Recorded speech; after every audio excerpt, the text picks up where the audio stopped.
Yeah.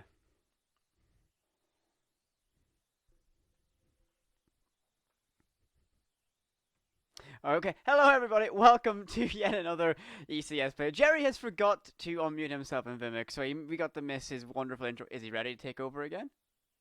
Oh no, he's he doesn't want to speak up anymore. He's been hurt by that red mute symbol at the bottom of Vimic's calls. But of course, we're back for some more action here. It's our ACS Major Division in this matchup, our second of the evening, our final of the evening between AYB and Carlstad. Oh, right. Oh.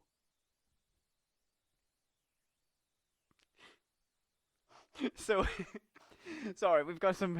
Jerry is no longer going to be able to talk for a few minutes. He has to refresh his page and get everything ready to go. But we do have a very exciting matchup for you. Again, AYB versus Carlstad. Teams that are in need of some points and a turn of luck. And the thing I want to point out is AYB yet to really find their footing. Can they do it in this Playday? They've shown sparks of improvement, sparks of an ability to really step up and play to a level that they think, I believe that they're capable of. They just haven't been able to seal the deal in any games yet. So can today be the change of that? That is the question, isn't it? I believe I am now audible to the stream. So hello, thanks for carrying me just there, Whippet. And yeah, sorry about the false start. But that is the question, isn't it? AYB and Carlstad, they both had, you know, not the best start to this season. So this is really kind of must win for them if they want to start pushing forward and avoiding the drop, which is looking pretty scary with the quality of teams and contenders as well. So yeah, no one wants to be in that seventh position at the end of the season, and this is a really, really important one. It's almost like an early relegation battle, I think. But you know, the difference between sixth and seventh is huge because sixth will get you through to the playoffs. So yeah, it's still all to play for between these sides. And yes, thank you, Whippet, for carrying me for that. My computer basically just ran away and eloped to France with someone else during the past week, and I've had to rescue it from the depths of hell. So little things like vmix have not been set up properly, and I of course get to discover that live on air. Oh, we have it any other way. It's so fun if you come in fully prepared again. Yeah, You know, you've had to either fix all your computer problems, and Vimix is that one last little gremlin. I like gremlins, but not these kinds.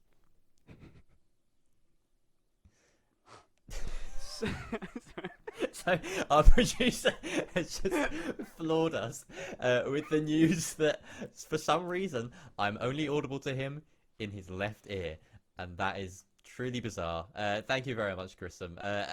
So this boy as well, just a big shout out to him. He stepped in with amazing contribution casting wise recently, and now he's also producing for us.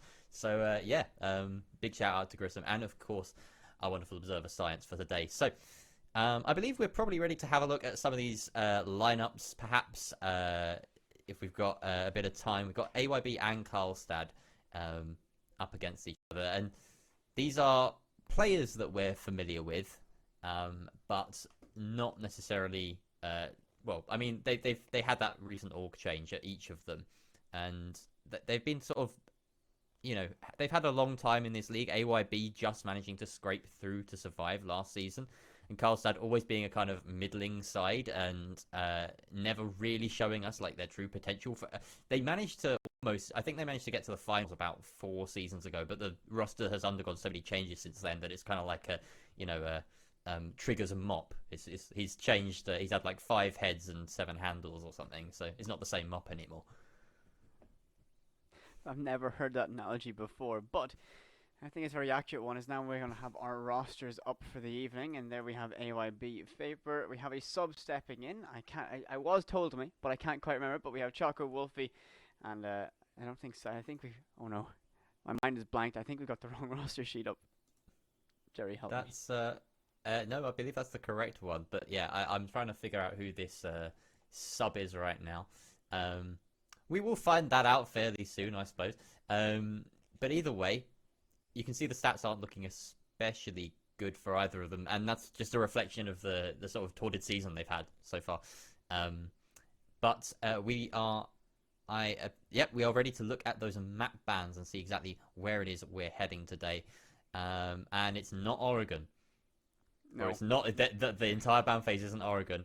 They haven't been fixed, unfortunately. But we can tell you that the ban phase was an interesting one. It didn't go especially to plan for AYB, but we do have a consulate game on our hands, which I'm very excited about.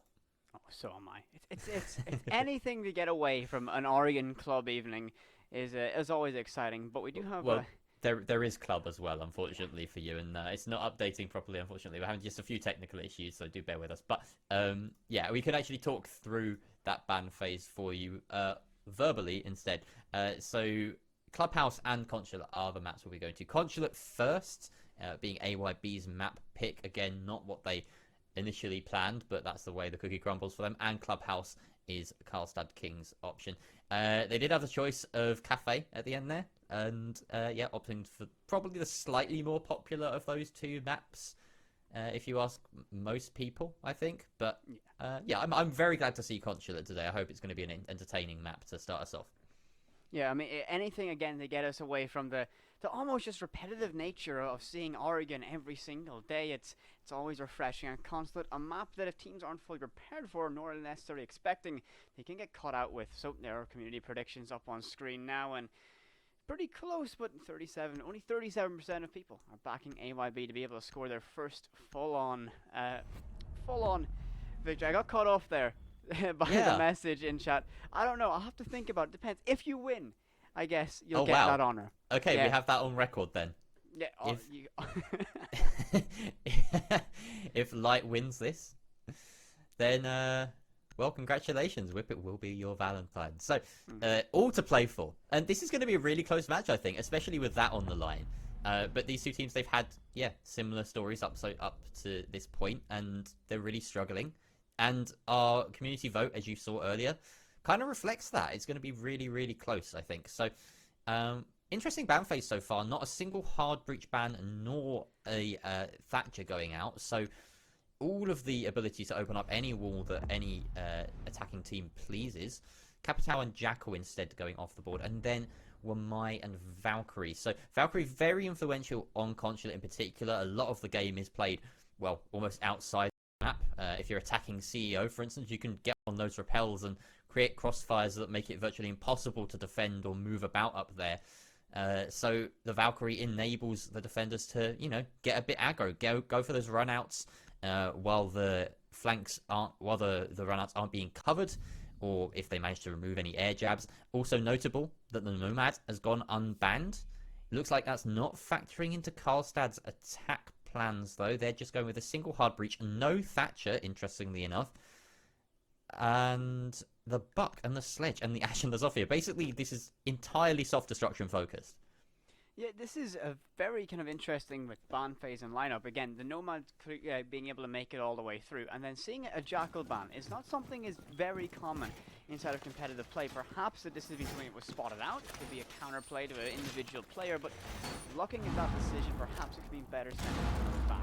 But as you were talking about soft destruction, it's so available, and opting to not bring a Thatcher when he's available in the listings is an unusual one, but not something too rare, because again, even looking at over the seas, look at the Latin American region, even before this kind of major kind of Thatcher ban craze started, they never really played with them and played with that extra soft breach utility. So again, not too rare.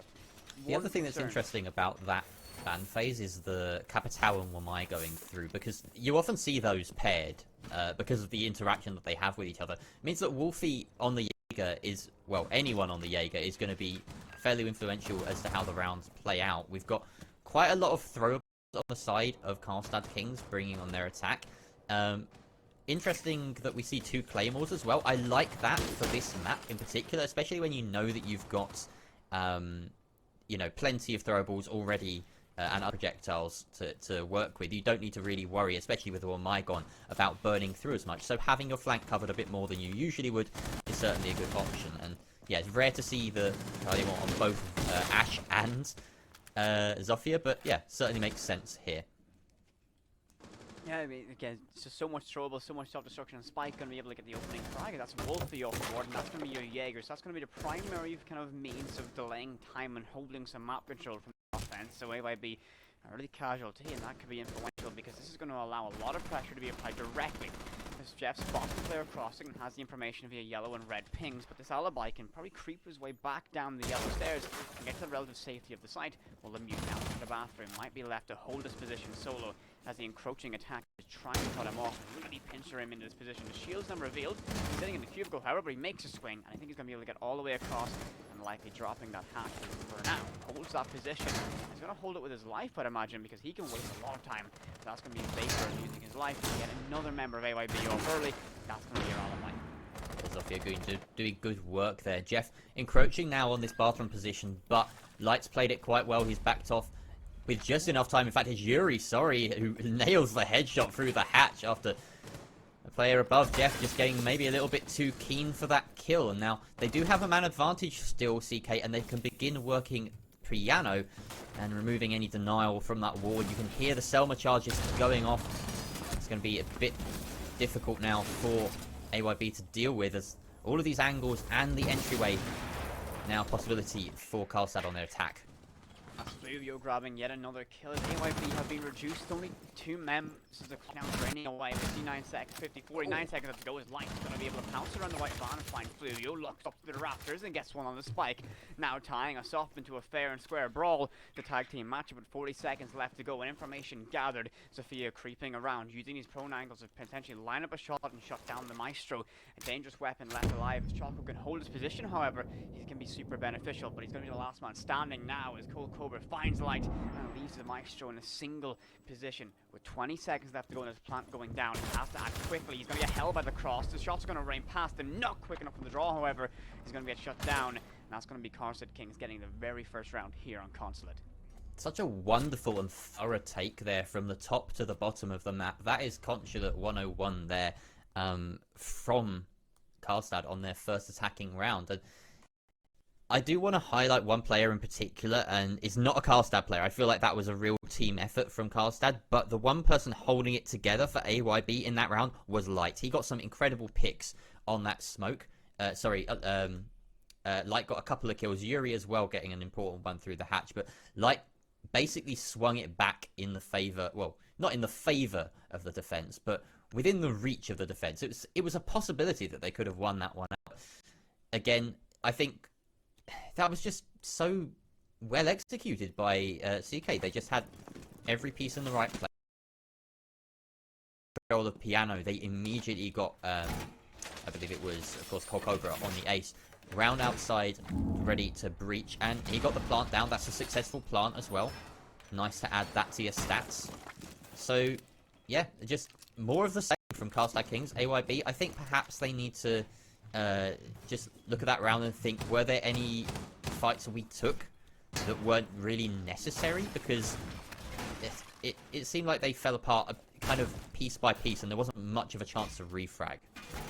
Yeah, I think the real downfall started off with the initial loss of the roam presence of Wolfie. It was so early in the round where there was no real opportunity for Eager to have any play with the clock or kind of be something that Carlstad had to worry about and sit in the back of their mind. So that could be an area to look at the early game. You know, can the roamer upstairs or in the mid floor be able to just to make their presence known and force out utilities such as drones and potentially even an entry to come their way and just waste that clock and burn it down, because then you have that extended hold inside a bathroom, which is held by, I believe, the mute on Light.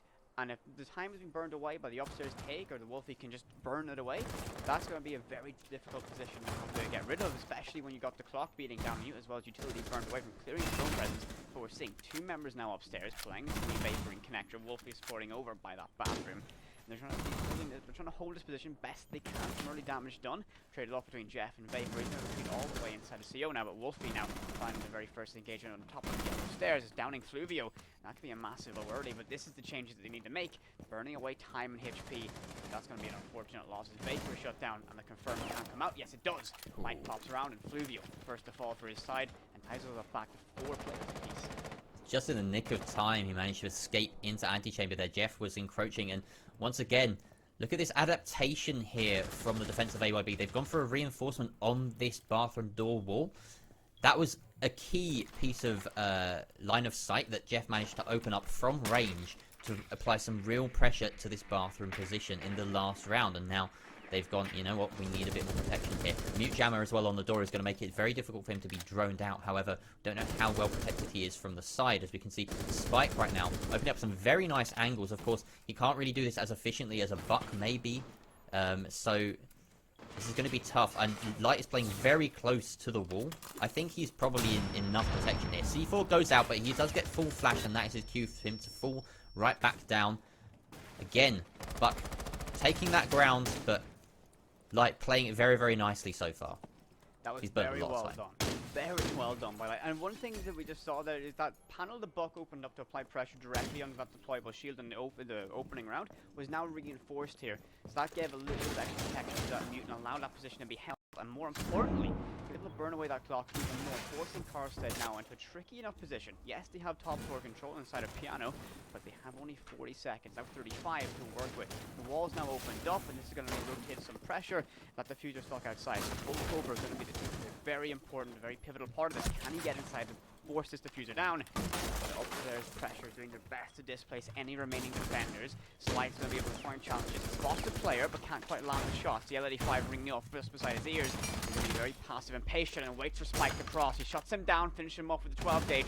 And now Cold Cobra going to make his entry, encroaching on the white van. Now going to go for a plant by the bonnet. Gas canisters tossed out, but not close enough. The cover from the yellow stairs is there, but when Light pounce quick enough, he's not going to be able to get the kill. But Wolfie pounces on his own. 2 for the Jaeger, and that's going to reduce the offense to a single standing. Remember, that's Jeff above. The Buck's going to reclaim the life of Yuri, or at least down Wolfie, and have you Wolfie down. Choco's going to try for that diffuser, but shut down from above. The importance of that control of Piano is just highlighted by Carlstad Kings there. And what a play from the Buck above, holding out and winning the round for his team. Amazing one there from Jeff. Just in the 1 versus 3, knowing exactly where to look at the right time. Presumably a bit of info coming his way. A lot of control had been gained by that point by the attackers. You can assume that there may have been a couple of drones in place, but still, to react to, first of all, the player beneath him, then the player coming up yellow, downing Wolfie, and knowing that that down had come through as well, that just takes a bit of gun skill and familiarity with the game to know, because of course you don't get points in comp, so you don't get that little notification that you've collected the injure, and then immediately turning to face the diffuser, which was being disabled there by the final defender. Again, just great heads-up awareness there from the Buck of Jeff, and he's managed to collect Carlstad Kings their second attacking round when it was looking a little bit sketchy late on there. I honestly had that down as an AYB hold for the very, very final 30 seconds or so. Yeah, I really think it came down to that coverage on that plant going down. If Light was able to creep around the bottom of the white van and shut that down, I think that would have been a different story. I believe it was actually Jeff from above that was able to deny his play around that, so it could have been even more pivotal than Jeff's I position. think it was actually BLC ZC on the yellow stairs that just won the fight. Could very well have been. Yeah, sorry to correct you, but I think fine. we don't want to give Jeff too big an ego, you know. Yeah, we've got to keep that on check. You know, he's already calling himself the big dog, apparently, from what we got told in chat there. So, you know. But, I mean, massive, very important performance. But this time we're going to be going upstairs, and this is on Vapor on the Oryx, trying to make some early impact with a spawn peak, but not finding any damage, only going to be alerting them of his presence, and potentially even the operator of choice.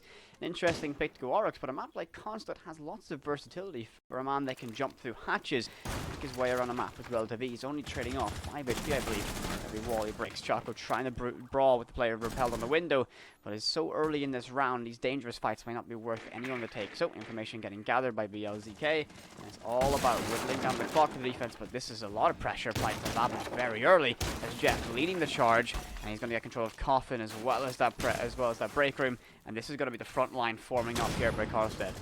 It's a very old style of attack here, panning out for Carlstad, purely focusing on admin and getting a little bit of pressure on that repel as well. Choco being forced out, it's just a bit too hot for him in there.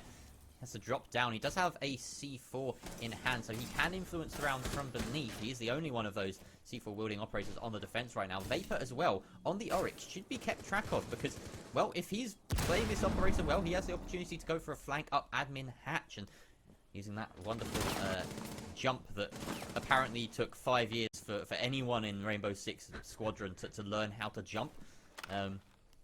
I love that. It's an impressive vertical leap. It's a very impressive vertical leap. I definitely couldn't jump that high, but it's looking like he's definitely got that in his sight. An eye here. Wonder whether he will go undetected. No, he will. He just gets one for free. That's fantastic for him. Takes out the Claymore. Knows that there's one in Printer, but Cold Cobra is just holding that better. He's got the better weaponry. AK-12 shutting down that flank. We're back now 2 and 3 versus 4. Still advantage attackers, but as I say that, Wolfie finds one. Jeff trading onto Choco, and these rappel angles are going to be so horrible for the defenders to have to deal with. That open wall in Bathroom really locking Wolfie into position here. Light playing top of yellow. These two defenders need to hold firm, but the diffuser's going down quite far from them. Shooting through the sofa, but he's not there. He's behind the bomb. Cold Cobra will get a 3rd successful plant in a row, and we're again in a post-plant situation. Cold Cobra downing the Jaeger. Now it's all up to Light. He knows one is on the Bathroom rappel. Does land some shots, but Jeff, with the angle, just holding it, will win that round for AYB. No, for Carlstad, sorry. And these plants just keep coming thick and fast from them. This is quintessential Siege, and they are playing meat and potatoes consulate right now. They're playing for this objective. They're not taking any risks that will make it difficult for them to get that diffuser down. It's win condition priority number 1, and they are playing so efficiently around this style. And as you mentioned, a very old school style of strategy, just getting inside of admin, making your front lines with the window pressure to cut rotations off. And it just worked so seamlessly. Everything that AYB tried to throw at them was just cut off because of the lack of mobility created by these window positions, and made it so difficult to take control back of that objective. And a very well-deserved round victory for them. So that's 3 in a row now. Can AYB fire back here on their defense? Or Carlstad just continue to roll with this momentum? First time we're going to see a Nomad pick, so perhaps they're going to be a little bit now cautious of any roam presence. And that might be a good decision as Wolfie moving on to that Vigil to potentially provide a little bit more of an aggressive style. Interesting that they dropped the Zofia for that though, because that's, you know, arguably the most powerful attacking operator in the game right now. And it just goes to show how much Carlstad Kings are favouring the Buck and the Sledge. They really love this duo for Consulate at the very least. It's just the soft destruction is clearly taking priority, and you know, Zofia has her own form of soft destruction as well.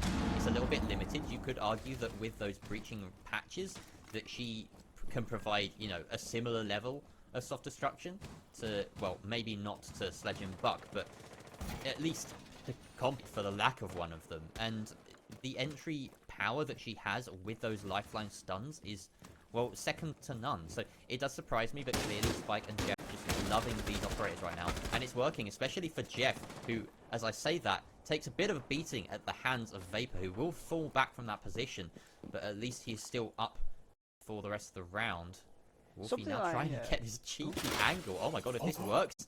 No, he doesn't quite find it there as a swing comes through from Jeff. He's going to push all the way up to Soda Machines, and he's aware of the presence up on this top floor of one. He knows one has gone down a spiral, but he's not aware of Vapor. He's playing around the corner in Bathroom. Now Spike has to try and go for this refrag, and I think that's an opportunity missed there for Carlstad Kings. The refrag game is so important on maps that have a linear presence like Consulate, and now Stuck being a man down with no potential trade means that all AYB have to do is play it smart and bait utility and bait attackers into their crossfires, and if they can trade each other off effectively, they're going to be able to win this as a whittle down effect. But time draining away, and the top floor yet not under control by Carlstad. They're wasting a little bit of time here, but they're gathering good information. The default camera left in play as Choco gathers that very crucial bit of information. The tracer rounds whizzing past Wolfie inside a Bathroom, but a crossfire established. Here's Vapor lying in wait to support their teammate. And this is going to be a very tricky situation, but Wolfie swings aggressively, finds to kill the Fluvio, and now it's going to be window pressure applied. Vapor darts his way out of that rotate by Yellow Stairs, but caught and shut down by the Nomad downstairs. Absolutely fantastic control, and a flank watcher, or at least a pincher set up, and that was absolutely brilliant. They knew they had to come down Yellow Stairs, so they set up that Nomad just to hold it, and that's 2 lives lost. But at the end of the day, it's going to be equaling the man count, but not for long, as Light's going to be down by that grenade. But luckily, he has that hatch pre-opened. He can drop down, and that D-Wave with no status can be removed if he can be revived. We're seeing Choco getting him up and ready to fight with 50 seconds left to go. AYB can hold on, but it's going to be a tricky one to do so, as now there's vertical pressure applied, and they're going to be made uncomfortable on this objective as the offense get ready to line up and make their final play. Make no mistake, that was a risky res to go for, especially with the vertical control fully in the hands of Carlstad Kings, and Spike making those floors his own. But we're sitting here now, 3 versus 3 with 30 seconds left. Light looking a bit worse for wear, and he will be finished off by the second frag grenade of Spike. He was downed earlier on by 1, and that's it. Choco is going to take out Cobra, though, back at a 2 versus 2 now. Yuri and Choco can just sit back off the site and wait for the pressure to come to them. The diffuser has been dropped outside, now collected. They know it's coming in. They've got these evilizers in place. Second frag goes out, maybe? No, that's a flash grenade to try to deny it. These zaps might be the one. Oh, brilliant piece of cover there trying to get through, but the smoke grenade will do the job. And there's absolutely no chance for the remaining attacker on Carlstad. A Spike to try and get anywhere near the diffuser with only a few seconds left and the plot. It all came down to the clock. That extra bit of roam presence, the crossfire they established, that early advantage they gained, was able to hold out that victory. AYB finally breaking their curse here. They're going to be able to get a round on their defense. Can they get 2 more to bring us back to level playing ground for the side swap? Well, it's going to be a tricky task to go on, but console office and meeting will be our site of choice. We go back upstairs, and once again Vapor are going to flash the Oryx now. 6 picking away. I wonder who he's going to be opting to bring. He didn't get much use out of the Rama charges nor the leap available, so he's going to bring that Legion. He's going to be able to throw those goo mines as that early warning system, as well as a pretty sturdy weapon in that T5 SMG. So in some chaos in a very similar role, it's interesting to see that perhaps, even if he was able to get a kill out of it. Just the idea of an Oryx though is usually some benefit to a defensive team. Even if you're not 6 picking off an operator that sort of sows some doubt in your opponent's mind, then you're not really doing 6 picking right. I don't think it's always something that you should look to do. And, you know, the fact that, for instance, Carlstad Kings brought a Nomad last round, it was the first time they decided to ditch the Zofia for that operator. That may well have been a direct response to that Oryx pick that came out in the round prior. So, it's certainly a good mind game to keep things going, and AYB are going to have to keep playing that mind game if they want to get any sort of hope of edging their way back into this. BLZC is back on the Zofia now, all reliable, and... oh, I like this bullet hole angle of Yuri. That is a really nasty setup. There's virtually no fighting that unless you know about it, unless you've droned it out. And with the mute on the board, that's going to be very, very difficult. So I do expect to probably see him get a freebie from here, if I'm honest. That's as old school as you can get. That's ingrained in my mind of seeing punch holes back in the day is on that desk. You'd always be so worried about it. And so perhaps some old school strats can help get some rounds here by AYB, but as you just mentioned, these mute jammers are going to make it difficult for this information gathering. That drone's going to find its maker at the end of a bullet. Light now playing once again back on the yellow stairs, hopefully not going to get cornered by any presence applied by that window, and pressure getting set up inside of the coffin already. Yet again, Carlstad Kings getting control of admin and using that as their staging ground. Concussions tossed out, but none of them are going to be ultimately too effective at trying to displace the Malusi here. Wolfie's going to get 1, but instantly Fluvio trades back and finds 2 for the price of 1 as Vapor's next to go, and that's an uncomfortable position to find yourself in if you're in the shoes of AYB. Flashbangs tossed out to help make it uncomfortable, but Malusi sends their own care package with a C4 tossed out, but Choco from that aforementioned bullet hole, it gets 1, but instantly traded off again. And this is going to be, well, that was a blur of engagements left now in a 2v2 with 1 minute 30. So still lots of time for both teams to make a play. But Cobra's going to waste none of that. Already charging in, getting this plant down. Can he find yet another successful plant? Yes, he can! That was hilarious right there. Neither Light nor Choco able to make it through the rotate, and that's cost them important seconds now. There's one upside down rappel. That's such a difficult angle to control. A weird engagement there, or non-engagement almost, between Cobra and Choco. Both defenders now being lit up. Cobra falling back and getting both kills in the post plant. That is a beautiful round from the ace, and well, we've got ourselves in the 4-1 scoreline now, and well, Carlstad Kings, they're just running away with it. They're just playing an incredible game right now. This is a team that is so committed to their strategy, their overall plan coming into it. Yes, they reduced to only 2 members. They were able to also whittle down AYB to only 2 members, but the plan stayed the same. They're going to plant a meeting, and that's the strategy that they wanted. They had everything set up and established to do so, so they wasted no time after that initial flurry of engagements, and they got that bomb down yet again. I wonder, actually, I believe that's 3 rounds they've now been able to get that diffuser planted. 4?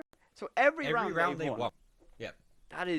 That that in this climate of siege is somewhat of a rare thing to see, because teams can often sometimes cloud nine themselves, and that defusers can often become a little bit of a secondary notice, especially in the adrenaline rush moments of rounds. But back upstairs we go, and can AYB find something to break Carlstad's offense down? Perhaps pressure to hold on to admin in the early stages could be somewhat of an answer, but a dangerous one because of that window presence. I think they might just stick to their strategy and try and hold on a little bit better, perhaps rely on those ones. I'm a little bit worried by AYB right now. This is not the sort of meta where you want to be visiting CEO more often than they currently are. I feel like this just speaks to a team that are not prepped for Consulate, quite honestly. You should be looking to play lobby, possibly even have an archives, split defense up your pocket. And I think the fact that they haven't won up here so far just goes to show that it really, really is an oppressive meta game for defenders on Consulate at the moment. Even with this more old style of attack that Carlstad Kings are bringing out with the admin pushes, the repels are still playing into it, and they're just so difficult to contest. A lot of the post-plant setup that Carlstad Kings are bringing through is really strong. Like, they take control of admin, and then they go, right, let's get on these repels, let's get someone on bathroom, someone on the meeting repel. And that's enough, that's all the control they need to get some plants down once they've got, a few kills under their belt, and everyone's been forced back into yellow stairs or the other side. It's wonderfully efficient. It's watching a team that's just breaking it down into siege, into its very core components, is something wonderful. And as you're saying, they're just getting what they need to achieve. It's admin, repels, stage by stage breaking it down, but they're so efficient in doing so. They're now never really losing time or people in achieving these goals, and already seeing this window repel established. And this is going to put Choco in a difficult position, and Vapor's going to find himself in one as well, down below, getting lit up and reduced. Only around 20. But that's only going to confirm his position, and he's going to be left to kind of deal with this onslaught from this window repel, and that Sophia's going to light him up as well, finding some. And a fantastic grenade by Spike, going to get control of the meeting established now, and Carlstad already find themselves in a great position to launch an attack. Can they find some presence? But Vapor is going to be holding on to the bitter end, getting a kill on the Jeff, and rotating back up the yellow stairs to try and shore up this upstairs hold from his team. I was just about to say that AYB need to take some initiative here. They know that bathroom repel, as well as the meeting repel, is so important to Carlstad King, so why not go for the runouts? And they do just that. But BLZC will find another for the attackers. As we move forward, we've got a 4 versus 3. Plenty of time for this push to go through, and Cold Cobra, with a minute left on the clock, is already sticking a plant down. One inside of the site covering it, another inside of Soda Machine. This smoke canister will not connect. Fluvio just swings and gets a player connected. He's probably going to get another here. Yes, he does, and Wolfie now has to push solo, but he can't do it. It's just too much for him. Carlstad Kings asserting their dominance on this attacking half with an amazing 5 plants and a 5-1 split. CC he plants, CC they win. What an absolutely incredible performance so far. It is genuinely ridiculous to see that number of plants going down, that number of victories coming from it, and Carlstad Kings find themselves in this 5-1 advantage going into the side swap. It looks tricky for AYB, as Carlstad, I think, as you mentioned, have come in a little bit more prepared for Consulate, and we do know, thanks to Vapor, that this was, perhaps not the map that they wanted to go for AYB, so they aren't perhaps as prepared as they would have liked to be for this. You've got to give some credit to Cold Cobra on that half. He was the ace player. He was that man planting time and time again. Where was Plant, Light asks? The same place that it was the previous 2 rounds, Light. That's where it was, right behind the bomb. That's railed me. I think that, honestly, you've got to be adjusting to what has become, quite honestly, a very predictable attack. And there was one piece of sort of, intuitiveness and inventiveness, I suppose, on the response from AYB on that round, and that was the run out from yellow to deny the bathroom repel. Besides that, it was just, same record again. There was not enough. They were losing bodies early on, trying to go for this roam beneath admin, and Carlstad Kings made meeting an inhospitable environment. It was just impossible to survive in there. I feel like part of that is on AYB, though. 3 times in a row, it shouldn't really happen. No, as you're saying, though, the attacks were predictable. They should have seen what was coming. It was the same control, the same presence, the same play, and the only adaptation was that repel, or that run out to cancel out that repel. But too little too late, because the offense have got control of admin, they've got so much pressure inside the building, and they've reduced your numbers, whittled them down, and forced you to the deep corners of the site. That type of play is, well, it's more of a desperation move, and Fluvio early already finding the opening kill as Vapor's first to fall. Natures a Fio off the board, and that's a lot of utility lost so early in this round. It is no immediate refrag. Maybe we'll see something of a delayed one. Jeff had taken a bit of a beating earlier on. He's down to about 10 HP on that Vigil, but really that gadget can continue to work its magic as long as he stays alive. Spike just sitting on these Visa stairs, lower Visa stairs, trying to get someone to his name. Choco will find Jeff. Fluvio will find Wolfie as well. A couple of trades coming back and forth there. The Jaeger is just ready to pounce up these stairs and gets a freebie onto Light. 2 versus 4 now for the attack. This is really not going well with only about a minute and 20 seconds gone. They've just managed to clear the top floor. They don't even know it yet. And, oh, they have no... They have some drones and... Yeah, this is going to be very, very difficult for them. Yeah, this is looking like it's almost an attempt of desperation to try and get some presence here. Carlstad Kings have just made Consulate their fortress, and this roam presence has whittled down the offense to 2 members. And I think Jerry may have called it. This is almost all she wrote already with a minute left to go. Yuri's going to find some life, though. The pulse perhaps starting to beat yet again, and Spike's going to be flying out. That's going to be your Jaeger out of play, but so much control held by the defense. Yes, the verticality can be opened up, but that man advantage is still something to worry about. Now only down to 1, though. So this is a single isolated 1v1 can level things up, but without the potential of getting, the easy cover play from someone on yellow as well as the vertical positions. A plant execution here is going to be tricky to do, but they're going to attempt it anyway. Now opening up the wall will be Choco with 30 seconds or 35 to work with. He's going to so much rely on Yuri here. A single flank can completely expose his remaining push, and I think it's going to be one coming up. Banana there, we saw that silhouette, but opting to not hold from above, going to yellow to try and support his attempted plant, and this has to happen sooner rather than later. The Banshees sing, and that's going to be Yuri uncomfortably held on these yellow stairs. Choco inhaling so much toxic gas. The barbed wire going to delay his push as his teammate Yuri slain, and Fluvio finds 2 in the dying seconds as Carlstad Kings win round number 7 and force themselves on a map point. Fluvio with 4 on the round right there. Quad for him.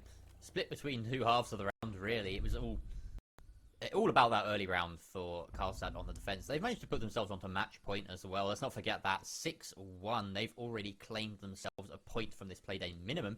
Just 1 more round out of the next possible 5. Sees them get 2 more. So, absolutely driver's seat here. They do not worry about this situation in the slightest. That was a very solid defense. We're going to be heading up to CEO, and like I said earlier, this is not really. I really feel like this should be bottom of the pile for sites in terms of defenders. Oh, but yeah. The preference just doesn't seem to swing that way for a lot of teams. But we'll see if CK can make it work. They've got a lot of drone denial here, both the Mozzie and the Mute, and that's going to make it difficult for the kind of push that perhaps Carlstad Kings likes to go for on their attacks, but like we said, that's not a very standard one. Droning yourself in through admin is a necessity if you're going to go for that route, and the Mozzie the Mute are going to be very good at denying that kind of approach, but, well, we could just see a slightly more standard kind of repel take from AYB, which, I mean, that has become the standard way of taking this top floor, and it's why it's so horrible to play at the moment. The one thing I'd be very worried about an admin take here is if AYB opt to do that. Carlstad clearly understand the intricacies of pushing in by admin, what threats are there, and how to play it. And doing the attacking strategy of another team can often be the unraveling for a team because they might just understand it to that degree a little bit further because they've been utilizing it to a massive appeal to gain an advantage. And yes, so we are actually going to have a rehost here, unfortunately, for them. Having a play disconnect in the first, I think 30 seconds of the action phase with no damage done either way. So that means we will rehost, and we're going to come back to our lovely faces. But Whippet, you were making an interesting analytical point there that I just sort of cut you off on to fill in a little bit of housekeeping, But the Carlstad Kings were super effective and super efficient when they pushed via admin. Clearly they were able to get the information gathered quickly, and their entries just as fast. They had crossfires holding downstairs as well in case anyone was holding it from those positions or try to come up the Visa stairs. If you are on the side of AYB and you opt to do that, you're going against a team that understand the intricacies of that push, exactly where to play, how to counter it, what to watch. So that can be something very dangerous. If you're trying to make a play like that, you can just completely get caught up in a team that understand just that depth of that position, that depth of play a little bit better. That's just something to kind of keep in mind. Yeah, it definitely is. We see a very different approach from these defenders as well of CK. They have opted to bring a fair amount of intel-based ops. Like, they were playing the Malusi, the Maestro, and the Mozzie, and they're denying all of the droning from them with a mute.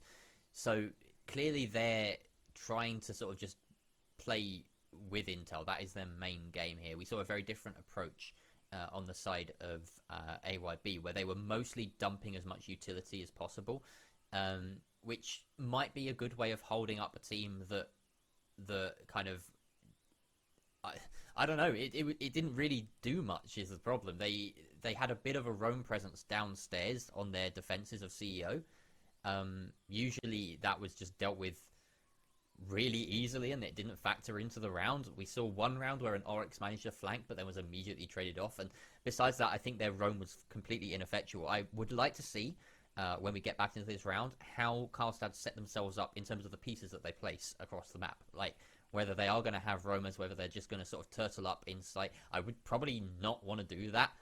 Personally, on CEO, I'd want to be influencing the round elsewhere. But with the Valkyrie gone, it's very difficult to gather the intel that you need to make those plays. So I'm a big fan of the fact that they are bringing, that Mozzie, that Maestro. If they can get a spare drone caught with a pest at some point, if they manage to, then that would be really good. But that being said, we're in the middle of a rehost, and that's going to, perhaps affect the way that it's approached. It, in a way, favors the attack when the rehost happens like this, It's just the way it goes, but they get to see the setup. They get to see potentially the operators that are being brought, and maybe get to sort of adjust things. Obviously, with a rehost, you have to take, or one of this nature at least, you have to take the same operator lineup when you go back in. So that's going to be known, and the effectiveness of those pests, for instance, might not be as high. Certainly. So I think, looking at this though, you asked the question if they're going to bunker up or they're going to try and influence the round. They have to influence the round, because we saw how ineffective waiting for your opposition to arrive was when we saw AYB defending this upstairs for all the times they'd done it. And clearly that, looking at this kind of the format we've seen so far, the Carlstad have a pretty decent level of understanding and depth of knowledge of how to play Consulate. They've been super dominant, super efficient so far, so I'd imagine that they're going to probably opt to have some vertical presence down below. They have potential C4s, and that information denial, as you were mentioning. They don't have a Valkyrie. Let's also take the eyes of the offense away. They can't get drones through these doorways with mute jammers and pests, and make it a very tricky situation to push into any room, any corner, and make it dangerous on that entry, and just kind of make AYB uncomfortable in every single situation, and delay that clock and make it high pressure best they can. I'm still just rattled by the fact that we saw Carlstad manage 5 plants on their attacking half. Like, that is outrageous. I don't know if we have immediate access to the stats for plants this season, but that is almost certainly like one of the best. I doubt that there's a team that have managed 6 plants in an attacking half. Quite often you'll get teams that once they take that kind of control, they will just roll with it and go for the frags anyway. They know that, at this point there's not much point in setting down the diffuser, but Cold Cobra just time and time again would be like, no, we're getting the diffuser down, we're taking the sensible option. And there were a few times that really made the difference. We saw, for instance, Jeff's triple kill on the second round when they got the plant down in garage, and that was a clutch. That could have been that could have gone completely the other way. At that point as well, I really think AYB probably lost the mental game, really, because they had a real chance at that retake. Sure, it's, famously one of the hardest retakes in Siege, but that's usually because you've got someone outside looking in. Once you've dealt with a player that's, well, it was only 2 people that managed to survive at the plant. It was the person planting, and then he immediately died, and it was Jeff and Piano. Piano's a very strong position, but certainly assailable. And I think the nature of that loss will probably have affected them mentally, no doubt about it, because they had the opportunity to just send people up yellow stairs. That is really what you have to do in that situation. Don't try and take those vertical fights. Just, send everyone in through yellow stairs, try and get the refrags, and then head for the diffuser. But no, a couple of them lingered downstairs underneath and around that white van, and it gave Jeff a couple of easy kills, and the final one was onto a diffuser. So, I think that whoever it was, I think it was Wolfie that came up the yellow stairs at that point in time. He was doing the right thing. He reacted perfectly, but he just needed his team with him. Yeah, it really has been a kind of a case of AYB have either not been able to respond to threats just as quickly as necessary, or they haven't had much of an option in, or they've just been swept off their feet early in a round. Whether it was the opening round where the roam presence was instantly removed from play, and that kind of gave free reign of the top floor, the middle floor, let that verticality come in, to even the latter rounds where they kept falling into the same trap where they're getting pushed by admin, and there was very few adaptations getting brought in. And I think that's something that AYB perhaps now, with experience now on constant, they can come back and look at. But right now the damage I think has been done in this round. They're 6-1 down. I'm pretty confident to say Carlstad are going to be able to take this one. Yeah, I think I hope I haven't cursed them. Pretty much. Yeah, I mean that's exactly what will happen right now. We'll see AYB just swing back like crazy. I don't know, something about the performance levels on AYB just doesn't sit right with the possibility of a comeback here. I think the Carlstad are playing just much more coordinated, much more organised. It's always hard to call it after a first half, but as soon as you see maybe when you see that one defensive round and you see, yep, they're carrying this momentum forward, they are still the dominant side in this match. It's very difficult to paint it any other way, I think. So we're finally back into the game. AYB hoping to pull it all the way around. I think the score is wrong, unfortunately. We may have to have a quick rehost to fix that. The score should be 1-6, unfortunately. So, yeah, that's a bit of a shame. You could argue, maybe we just play one more round and see, Carlstad Kings will win it and then we'll just end it there. But no, there's always a possibility that AYB start to pull this back and we don't want to have to do anything by half. So, absolutely the right call here. Sorry about that, guys, but a little bit longer for us to get back into the match. So you're stuck with me and Whippet and the cow. I'm so surprised the cow has lasted this long. I genuinely don't think I could get rid of cow at this point. How do you keep it? Like, do you have to feed it? Oh, that would be giving away the secrets. That would really be giving away the secrets of the cow, wouldn't it? Would it? Yeah. See, I thought that it was a living cow that you just trained to stay perfectly still. Oh, I have. Entirety of these cows. It's completely not cardboard. It is a genuine cow, perfectly trained. So then, surely you must feed it. What if it's a different cow every broadcast? I think our brains are falling out of our skulls right now. It's uncomfortably warm in my room right now. I'm struggling. Oh. It's the presence of the cow, but breathing down my neck. It's too warm with that. Oh, so he still breathes. Okay, we've gathered this much. Oh, okay. That's okay. It's I'm leaking too well, much, isn't it? Wait, no, it's a he. It's Milos. No, that's Milos. I think behind me, at the very back of my room. Hold up, let me camera. You can see Milos. I can see two Red Bulls, but ignore that. At the very back, you can just make out the little cow. Oh yes, next to the sort of elbow on the sleeve. Is that Geo by there? That's Geo. Nice. Yeah. That's a CGO. Well, half CGO. Yeah. Yeah. Anyway, we're going to throw to a very short break just so that you guys don't have to listen to us ramble on for a bit, and we'll be back very shortly with the next few rounds probably. So don't go away.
Hello everybody, we are back, but don't worry, you won't be staring at our faces for that much longer. We are almost ready to jump straight on in to our match and see if Carlstad Kings, so 6-1 up on Consulate, can close this one out. AYB still hunting for their first map win of the season. Whip it. It doesn't look like it's going to come this game, does it? Unfortunately not. They've just struggled to find their footing here on Consulate. And now we're facing the barrel of a 7-1 defeat. It's going to require a flawless performance from the clawless one back, but I think it's a little bit much to ask just by the performance that Carlstad have been putting in. I don't think they're going to let 5 rounds pass them for this to get all tied up. So we are ready to get into what could be our final round of map number 1, as console will of course be our side of choice. We saw this was selected before the rehost, so lineups have to stay the same, site must stay the same. And as we mentioned in our very first kind of interlude between rounds, that this does favour the offense. They've had some time to formulate a plan, perhaps around the site that we're going to be looking at, as well as the lineups that we're facing. So could be a benefit to AYB. We still have a long way to go to see if that's going to play out, and not necessarily the strategy doesn't have to stay the same. So pests can be put in different places, jammers can be redispersed, so that could be something AYB have to keep their eyes out on. Well, this is a very nice line. If you're good line of sight, you get a little bit of elevation on that, so you can see a bit further down these stairs than you normally would. That can be quite beneficial, just to sort of read into any pushes that might come, because a lot of the time attackers do like to linger there. It's a nice little safe spot for them, as long as they don't get flanked. So yeah, that can help that in that situation occasionally. We see a reinforcement at the top of yellow says that Fluvio is questioning, I suppose. He's looking what? What's going on there? I think that's the intention. I'd assume that he's just a little bit bored, having done all of his setup as a Jaeger. Those Jaegers dump those ADSs, and sometimes they can be lost. But yeah, seeing that double reinforcement inside a bathroom perhaps is going to lead to a strong hold and presence on side of the yellow stairs. Having both those walls reinforced completely stops anyone playing on that buff or repel, and opening up that rotate to really hold any movement. But this is going to be an admin push so far by AYB, and already judging by the guns trading on that position, Carlstad are very much prepared to try and contest this early. But Jeff falling off, they get some extra information. As you see those blue silhouettes already inside admin, and they're going to be trying to encroaching and getting ready for this very early encounter. And this is going to be all important. Remember, if you get that opening frag, you tend to have an advantage to win out a round. So AYB, you're going to be very much trying to get that opening frag, get that entry down. As Fluvio down inside of Visa now can try and set up a flank. As Vapor looking for that inverted position, see if anyone's inside of lobby, but This is a little bit of a slower push from AYB than we saw from Carlstad, but they are going to get some pressure applied. The Gemini replicator out for information as Cold Cobra, the man who was able to get that diffuser down 5 times on his offense, now tries to hold on to a bomb site the best he can. I don't believe that AYB have shut out the outside defense cam, so they have a full read on this rappel right now if anyone's going to be sitting on the cams. Cold Cobra is now in a really tough spot as that Selma charge will expose his position. I'm not too sure if that is active or not, unfortunately, but either way, we've got still a 5-5, and Wolfie just getting rid of that Banshee around the corner, making sure the entry, when it comes, is possible. Taking a few shots there to the top of Spiral. He's not landing any of them, unfortunately for him. There is a Jaeger right there of iFluvio, and he will fall finally, just getting a little bit too antsy for his own good. Light as well is going to be on Repel on the Spiral. That's going to make things difficult for anyone that's still there. Cold Cobra looking to try and get this aggressive run out, but already AYB have managed to force their way into sight. A brilliant C4 there takes down Wolfie, but all of the bodies are in sight. There goes BLCC by Vapor. We get the beautiful perspective of that. Spike and Co now have to try and converge on the site, but Choco is doing his best impression of Cold Cobra, getting that plant down. Cold Cobra, though, says no, sends a C4 out, removes him from play. 2 defenders left, and they've managed to fell Vapor, so now 2 attackers left as well. This is entirely winnable here for the defenders, but Light outside and Yuri holding far back will get the angle onto Jeff as he walks straight into it. Cold Cobra now going for the flank. He's only got 20 seconds left, though. He has to try and find 2. One of them is on the roof as well. Only 15 seconds left. The timer is ticking. You've got to do something. Can't find anyone. He goes for the run out. Expects the rappel. Great little headshot there, but only 9 seconds, and he has to really stick the defuse. But Yuri is holding the angle from Printer still, and that is a win for AYB. They're first in a very long time. Successful plants, and they keep themselves alive in this match. Continuing the omen of a plant goes down and you win the round. So only if they can get a few more plants down, they can get a few more rounds. But that's been the story of this so far. On constant diffusers down, you're going to get that round victory, especially, well, only if you're on the offense. Yeah. I don't know that's not how defending works, right? My brain just kind of, it struggled with that one. Yeah, but every attacking round win has seen a plant, regardless of which side it is. So that is true. You know what I want to appreciate right now is the array of colors in the operator icons on the defense. Just look at that. It's like a lovely rainbow of operators. They even arranged in almost rainbow order. Oh, you're right. It could have been better. Yeah, I've seen better blends. I've seen better operator blends that it goes through.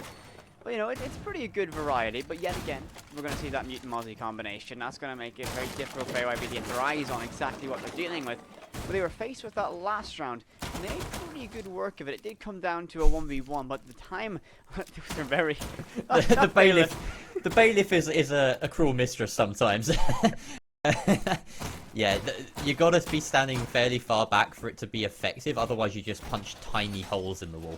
So yeah, about 3 mags expended there to get that line of sight, but it comes out, and Spike, you know, he won't be missing the ammo really. It's that weapon's only really good for a little bit of early renovation. It takes so long to make a rotate. I've been playing a ton of Alibi recently, and I feel like my bailiff skills have come along with that. It is a horrible weapon. Oh, I used to be stuck as a Maestro main, as an anchor, and it would always pain me when someone would go, oh, I forgot to bring smoke, and it's like, well, we've got no impacts either. Time to use every round of my bailiff for a single rotate. Yeah, I'm just going to spend the first, like, minute and a half of action phase making the rotates necessary to hold this top floor. Luckily for him, he's not the only one. In fact, I think Cold Cobra was assisting him in that setup. But right now, we've got, once again, an admin take. This is something that these two teams seem very fond of. Whether AYB are just mirroring what they saw on Carlstad King's approach, or whether they have this as their own approach, I do not know. But they're making it difficult for CK. I don't know if that was an intentional drop there from Cold Cobra. He seemed a little bit surprised by that. I certainly don't believe it was, and that's certainly not intentional as Fluvio finds himself the first to fall. And with lots of time left, I go AYB can try and set themselves up to play the refry game to get lots of control. But Cold Cobra down below, we saw what work he could do when given the opportunity to do so. but denied by Vapor on that repel from that vertical position. Jeff goes to try and get his teammate back out of that DB status. A risky one, but worthwhile at the end of the day, because that utility down below, both C4 and Shotgun, can help deny these plants. But Vapor is not going to stop anytime soon and gets the kill on the Jeff. That's 2 in the round for him. A very influential presence he's been, but shut down by Cold Cobra, who he downed earlier. He's going to hold on to that site. He plants, he defends. What can this man not do? Spike rocking the red dot sight on the Alder, but that's not going to save his teammate, the LCC, from being taken down by Wolfie. Choco as well takes out the Maestro as well. So Cold Cobra now in a 1 versus 4 with only about 20 HP. Choco once again sticking that diffuser down. And I don't think Cold Cobra can make it back in time to deny it. He hasn't got a C4 either. The diffuser is planted successfully. He's going to make his way up the white stairs, but Wolfie is there to keep him in check. AYB secure a second successive round for the first time this game. 6-3 the scoreline now, and maybe we did curse them. Maybe Carlstad Kings don't have this wrapped up yet. That would be... The caster curse has just followed me. Every... Said, who was it? Was it Choco in that round? Cold Cobra. The moment you mentioned him, he got downed. Yep. Listen, I have cursed, like, some of the times I've mentioned one minute thing in a round, like, oh, this guy is, he's played this position so well, and all of a sudden he can't survive there for more than 30 seconds. I really hope I haven't cursed them. I really do. I think the rehost hasn't helped them. This 10-minute break or so that they've had to deal with has really stunted their momentum by the looks of things. And once again, we're going to see Garage. They do know there are 2 other sites, right? Like, you can go elsewhere. I suppose Garage is an option that makes sense right here for Carlstad Kings. They won it on their first attack, so I'm not going to be too harsh on them. But at some point, teams have to realise that CEO is just a death trap, right? We've seen 5 defensive losses on CEO, and I don't know what else is it going to take? I'm mad. I'm so mad. Maybe if teams, invested in other maps that weren't Oregon and Clubhouse, that we would have seen a greater variety. That's a tier 4 zinger. Can some teams just please autoban Oregon, and I will ever support you. I think someone's already whispered in my ear, earlier today that they're going to start auto-banning Oregon, so I've now got a new team supporting T4, but Spike's going to make himself some enemies as that spawn peak can't find a kill. Was going to do a little bit of damage to both Choco and Light. The hard-breaching duo of Thatcher and Firm not going to be too wounded. They can still fit to deserve their action. This operator lineup on the attack is just screaming rush right now. They've got the Ying, they've got the Thermite and the Thatcher. They know that they just want to make an entry and get it done quickly. But Spike is going to say no to that early push as he gets a kill from Pipes. And these drones can start to do their work. But with a man disadvantage, I don't know if a rush is the play.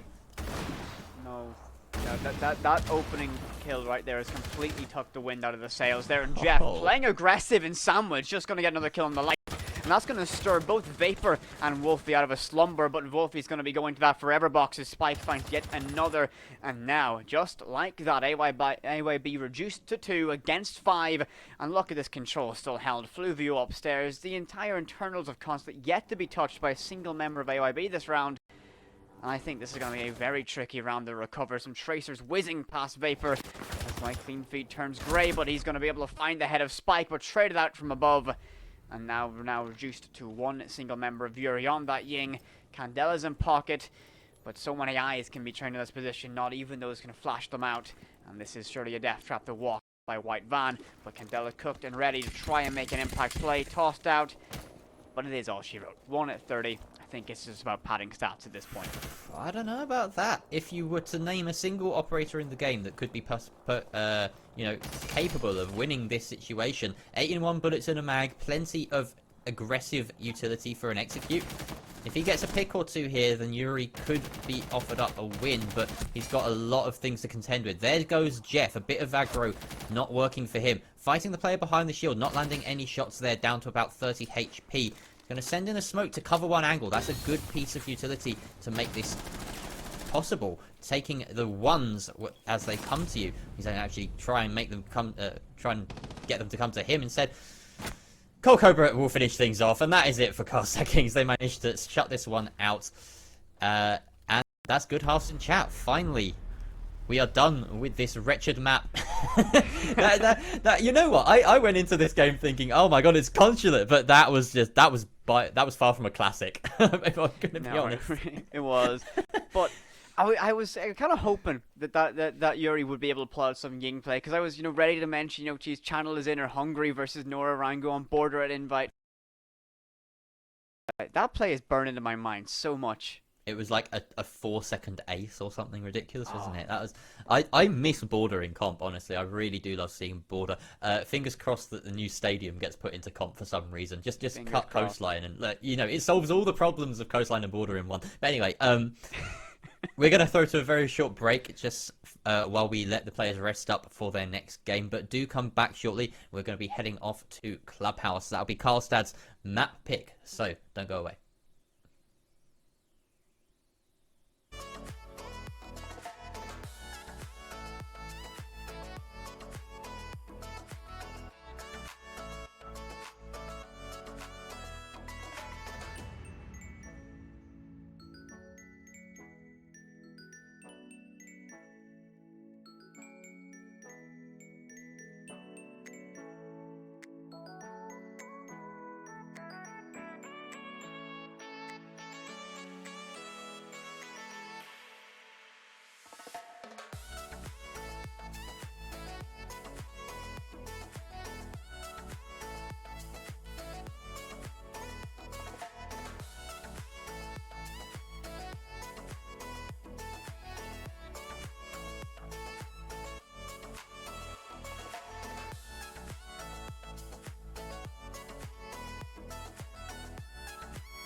Hello, we are back and we are almost ready to head on into Clubhouse. This is our best of two matchup between AYB and Carlstad Kings. I'm Jerry the Music Man and I'm joined by the effervescent, the beautiful, the indescribable Whippet.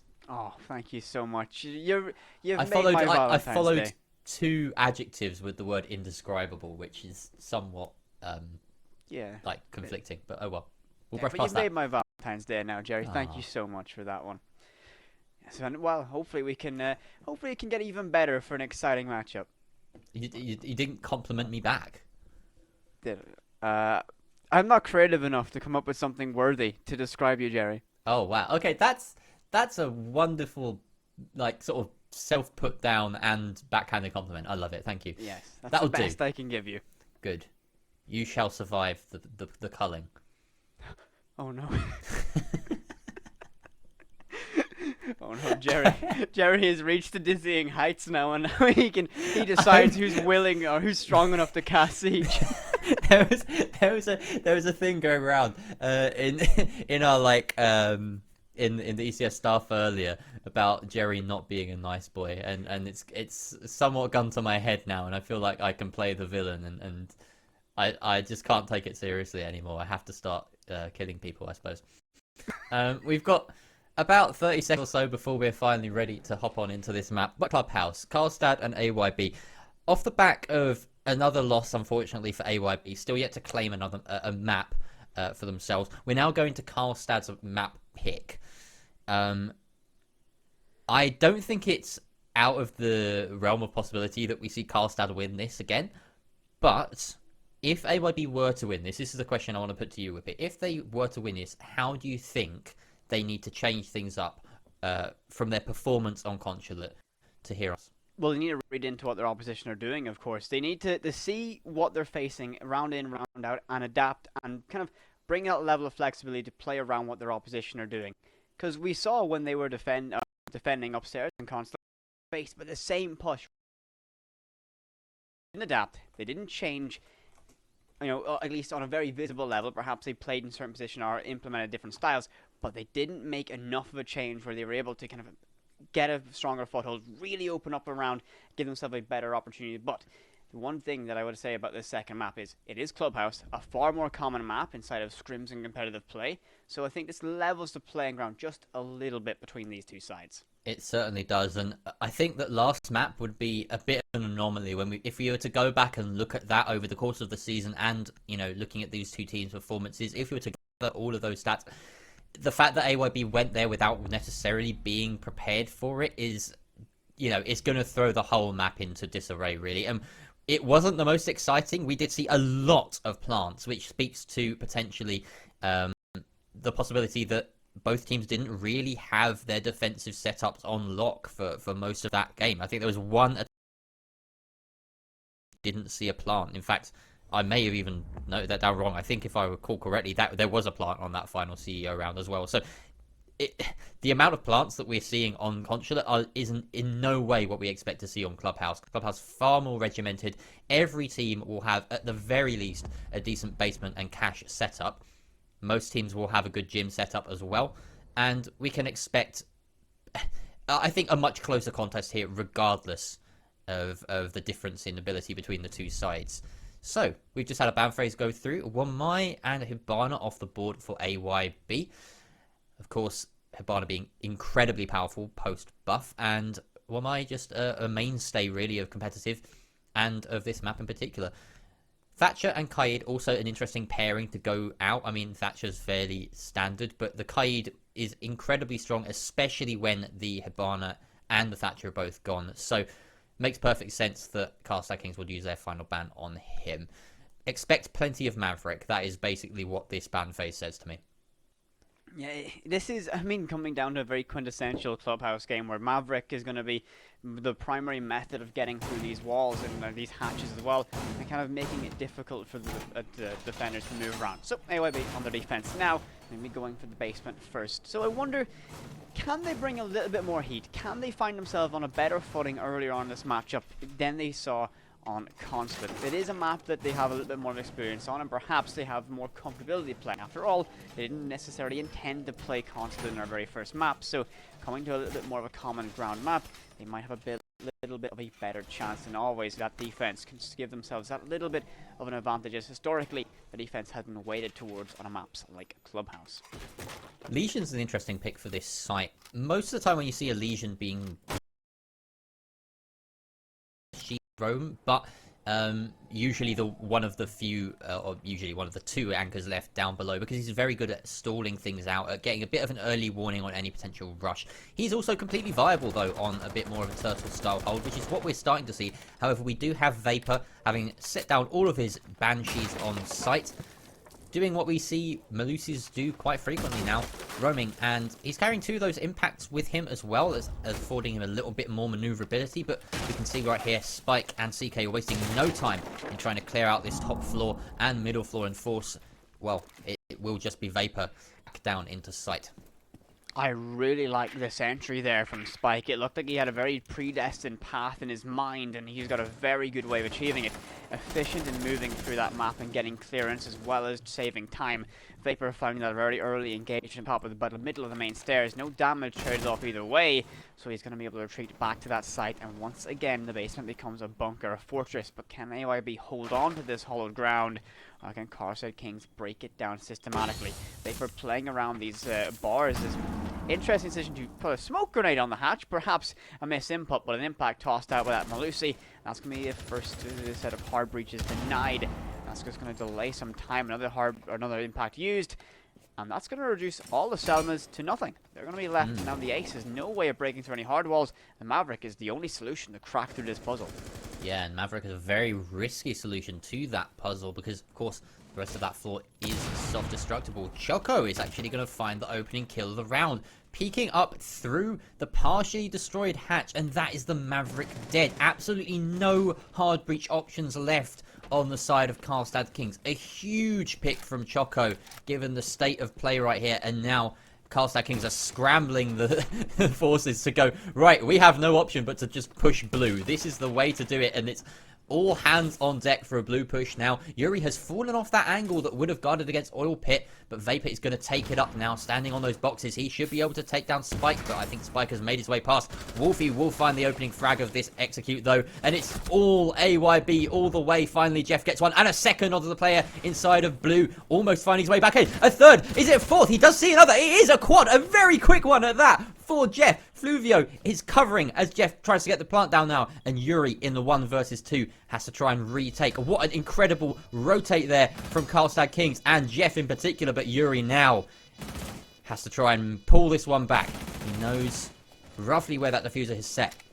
This player just on the other side of the soft wall, but he doesn't know that if he were to impact it, he might get a freebie, but sees the head of Jeff. Jeff on course for the ace in this round. Lights him up, but he finally takes down the Zofia. Denies that ace. It's all up to Fluvio, who's sitting just to the right-hand side of this player. But no, Yuri goes down, and Fluvio wins it out in round 1 for Carlstad Kings. An incredible quick rotate through blue, and Jeff just fragging out of his mind and getting that diffuser down. Just like that. A blink of an eye, and 4 shall fall. Jeff starts us off in the exact way Carlstad like to continue on. A round victory and a diffuser plant. And what a play. Absolutely incredible. Backs against the wall. They had to push through blue. It was all desperation. And in those moments, they created some chaos. And they were able to come out with that round victory. And that shows the mental strength back in Carlstad Kings. And AYB, perhaps you got to question the decisions to get so aggressive when they knew the pressure was being applied to blue. Can they make these changes as once again we go down to the basement? You know what's amazing, right, is that round took so many twists and turns. I had down in my notes 2 minutes and 10 seconds on the timer that Carlstad Kings had completed their roam clear. That is very, very rapid. Absolutely with, you know, the map in the palm of their hands at that point in time. But then Choco just gets the pick onto the Maverick after already a load of successful impact tricking, taking out every single Selma charge. And suddenly it's all in the hands of AYB. They've only lost, well, they hadn't lost any defenders at that point. It was a 5 versus 4. And Carlstad Kings go for this massive rotate. A lovely smiley face being drawn right there by Light. Thank you very much for that piece of artwork that we get to enjoy on stream. That's a horrifying it's a spooky, smiley face. It's kind of like a jack-o'-lantern smiley face, isn't it? He's not, employing psychological warfare. Did it Yeah. deter anyone from trying to push inside of that dirt tunnel? No one wants to get near that monstrosity he's created. Imagine you're taking from Jacuzzi, you get up on the balcony, you're expecting the dirt tunnel like punch hole, and you see that. Like I just leave the server at Yeah. that point.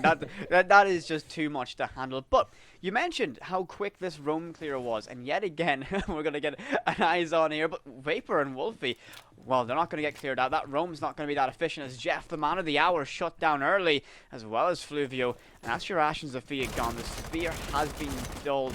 That's a massive blow early to Carlstad Kings. We've seen, though, that they have the composure with their backs against the wall to still make plays happen. But Spike now pressure support to help him on this roam clear. And I think he's very cautiously thinking or expecting someone to be creeping up these red stairs. And this push has been ground to a halt as Vapor now playing by the middle of main, looking for anyone on the side of bar. Spots out the drone, but no one's going to be there behind it. He's going to see BLZ. it's a horrible name. Like, how do I pronounce that without going into the letters, even? I don't know. We just kind of, if we just kind of go every time he shows up, then it's fine. Yeah. But you know, BLZC had a very good map on Consulate. I've lost my train of thought from this stupid name. All right, Cold Cobra does find Wolfie, and that's an important pick to try and even out some of the difference. It's important as well because Jeff had iFluvio by his side for that previous round. Fluvio was his partner in crime, but now Carlstad Kings have more criminals at their side to try and do the dirty work. Vapor, though, will end one of those. Cold Cobra failed. We've got Spike and BLZC in a 2 versus 4 now. Vapor has managed to lodge himself deep inside of offices. This is a horrible position for the pair remaining on Carlstad Kings to have to worry about. They're probably, honestly, just going to have to avoid him, but they decide they have to get the pinch. They try and get this man down, and Vapor does impact his way out of construction and right into the waiting arms of BLZC. So he's wondering why, but I mean, it was probably the right call in all honesty. I know I had my doubts, but they've got 27 seconds left, and now BLCC and Spike both pushing main and Moto. Choco prone by this hatch. Will he get another kill into Moto? He will not. BLZC sits him down, and we're back at a 2 versus 2 now with 15 seconds left. Light can spend one of those toxic gas canisters, and they're both going to push through Moto. This is an excellent play. Smoke covering one of those angles. Spike can just push Yuri right now, but the crossfire's there, and Yuri will claim the life. BLZC's going to get ended by the smoke canister, and Light claims the final kill. That face comes back to haunt AYB. And no, Carlstad rather. AYB finally getting a round under their belt. That was a good round in victory because of the adaptation made, that more aggressive roam presence. I still had my heart dropped when we saw it get to a 2v2. I whispered in my own mind, oh, not again. Because Carlstad do not look like they have the idea of up and around in their DNA at all. They do not give up until that round says victory or defeat. That's a great ethos to have as a team, and it was very beneficial in their opening round, but they just couldn't quite isolate the 1v1s enough to close that one out, and AYB get themselves on the scoreboard. So it didn't take as long this time, but can they get some more rounds consecutively rolling? And we can only wait to find out. They go upstairs to CC and Cash, and this time Yuri's going to opt the ring of Mirror. Yeah, an interesting one to see here. We do quite frequently see Mirror make it through the ban phase nowadays. She's nowhere near the 100% ban that she has been in past seasons. But usually, if she does make it through, then you'll only really tend to see her on a gym defense. And that's mainly because there are, very few viable options for a Mirror placement on this particular site. We just saw one of them though, a very nice one, looking out from the top of red towards construction door, and that's just going to assist most likely Light on the smoke, as he will very likely be playing that position with those gas canisters in hand, just holding off any sort of attempt at a construction push. We do see as well, I don't know where this last mirror window is actually. I believe it's going in bathroom, actually. Yeah, it is bathroom. No. Oh no, he's got it in pocket. He's got it ready to set up on bathroom, but he hasn't done it just yet. I wonder if that's to wait in case like the pressure is applied to Jacuzzi, or is like some early information, so if he can redeploy it in a certain position if the team requires it. But Wolfie, in a tricky position, stairs by Stock, but quite carefully biding some time. And yet again, we're going to see the mirror of Wolfie going off towards bathroom as Wolfie finds the opening kill of Jeff. Yet to find, or yet to be able to repeat the magic he had in our opening round, is shut down early yet again on that Zofia. 4 kills to his name, all chem in that quick flurry. Wolfie shuts down yet another member of Carlstad as Spike's next to go. That's your sledge, your frag grenades are lost. And Wolfie looking to take another engagement by the main door of stage. I wonder if he can find it here, pinned down by drone information and not a lot of cover to work with inside of lounge, but so cautious, but pounced upon as Fluvio's there to get that kill. The damage could have already been done as 2 members lost. And again, those Zofia impacts, so stuns so useful, and the soft destruction, the fragments available on that sledge are going to be bits usually awfully missed in the hands of Carlstad as this round continues to play out.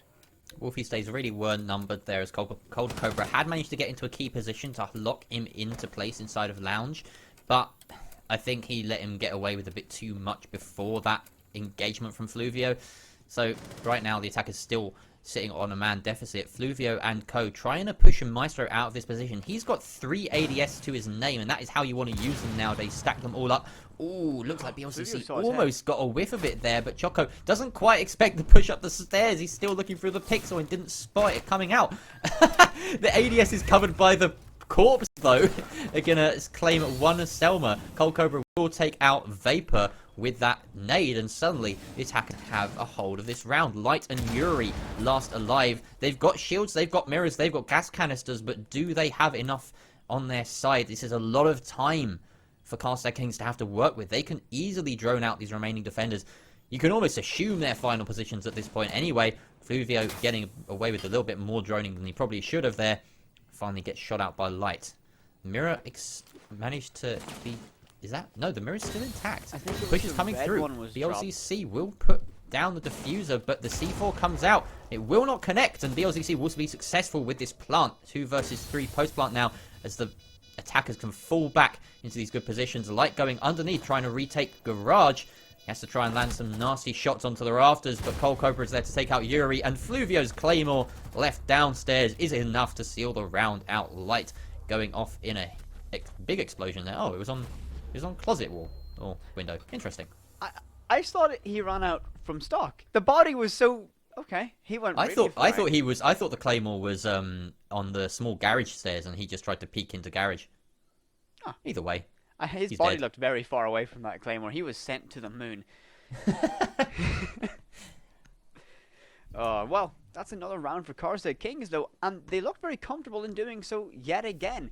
The big kind of moment of that round that I really think upset the balance towards their favor is Choco on the rafters. He wasn't very much prepared at all for those players to send it on up, and he was in a great position to hold on there with the 3 ADSs covering him, as well as the sledge losing the fragments. Yes, Maverick still had them in pocket, but that position's tricky to nade and had no way of doing so, so they had to rely on their mechanics, their guns to clear him out, and he had that Aldo waiting, ready to sing. He just wasn't ready for that push. He just looked at the wrong position and gave up that very important control, and ultimately key to success for Carlstad, as well as an overall good presence in that round. But can we see a repeat now as AYB go back to his cash, and can they make it a successful defense here? They're continuing to stick with this mirror.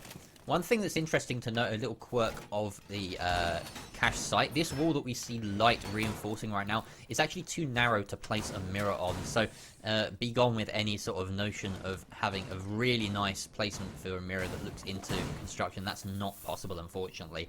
You could stick it on a double reinforced wall, but again, that would kind of negate the point of it. You get a lot of intel from it, but this is really how you want to be using mirrors. One soft, one hard. In case you're new to playing comp, that is how she works best. You can peek along the side of it. Right now, we're seeing a very similar approach from Carlstad on their take. We've once again got Choco sitting at the top of the rafters with 3 ADS in hand. Light opening up a few vertical holes so that he can protect Wolfie, who's roaming downstairs as he was last round. These are very nice angles that are pretty difficult to contest as an attacker, because you have to push yourself into lounge and shoot back up through them. So it's a great little setup to have if you've got someone like Wolfie who can really frag out in lounge. Certainly so. Now, looking at this push from Carlstad again, Garage is going to be the heavy contention area, and that's going to be an ultimate key to victory if they can get control of it. But having... Did my PC die, or... Nah, No. unfortunately, I think our feed is frozen. We've Okay. got a little bit of a technical issue here, but yeah, unfortunately, our observer having some internet issues there. But we're about a minute into this round. It's unlikely that we'll be able to get back in to see the play out of it. We won't say that for certain just yet. But 5 versus 5, we don't really have any sort of inkling of advantage at this point. We can see that with that much time left on the board and no attack ground gained, it's actually not that great for them. Honestly, they have the possibility of opening up the site. No early picks, of course, means that they have all of their utility. But Wolfie managed to waste so much time downstairs in the previous round that unless he's dealt with again, then I can't see Carlstad Kings edging that round out just by nature of the pacing of that round. I think it was looking a little bit slow to me. Yeah, it really was. And again, they still had to worry about getting control of Garage and Rafters, and this time I think it's going to be a little bit trickier to be able to push that Meister out. They might be a little bit more prepared for players just to send it up those stairs, and when you have 81 rounds at such high RPM with that weapon, it can be very tricky to break that front line down, and that's such a key and pivotal area for every team that wants to get a push like this to work. They have to get control of Rafters, otherwise it's going to be very difficult to establish crossfires and lock down any rotations available by that defense. So, Carlstad, then timing not working with them so far in that round, but we still don't know because, well, we're blind to what's actually happening in the lobby. You know what I said at the beginning of this game about consulate, that was a bit of an anomaly. We weren't expecting to go there. It's such a rarity to see in the map pool nowadays, or in the at least make it through a ban phase nowadays. And I said that we weren't likely to see as many plants. We're at round 3, and again, the 2 attacking rounds have had 2 plants. One of them was off the back of an incredible quad kill from Jeff, and he still managed to get the plant down. In the 2 versus 1, that was still his priority, was to try and get a plant off, and it won them the round in the end because it forced the engagement from the final defender, and Fluvia managed to seal it out. In the round we just saw, much more sort of convincing and overall solid push into cash, where it was looking a bit shaky. Once again, AYB took that sort of early advantage, but they keep letting it slip. It's a bit worrying because we know about this stat where opening kills, especially for the defense, tend to result in victories, and in I think both cases, I think every round AYB have managed to gain the opening kill, if I'm not mistaken. But certainly in the rounds that Carlstad Kings have won, they've been on the back foot from the off, and it's ended with them getting a plant and winning. Yeah, it's right now. It just seems like AYB are struggling to close out situations they get themselves in. They can start really strong, but as the round plays out and Carlstad find their way, they find opportunities. They feel out what's going on the map, they find themselves in these advantageous positions where AYB can't just quite retaliate. They get these early advantages and it seems to fizzle out into nothing. They just can't hold on to it. They're great in either the opening moments or in the middle of a round, but it's closing these rounds out where they find these advantages they really are struggling with right now.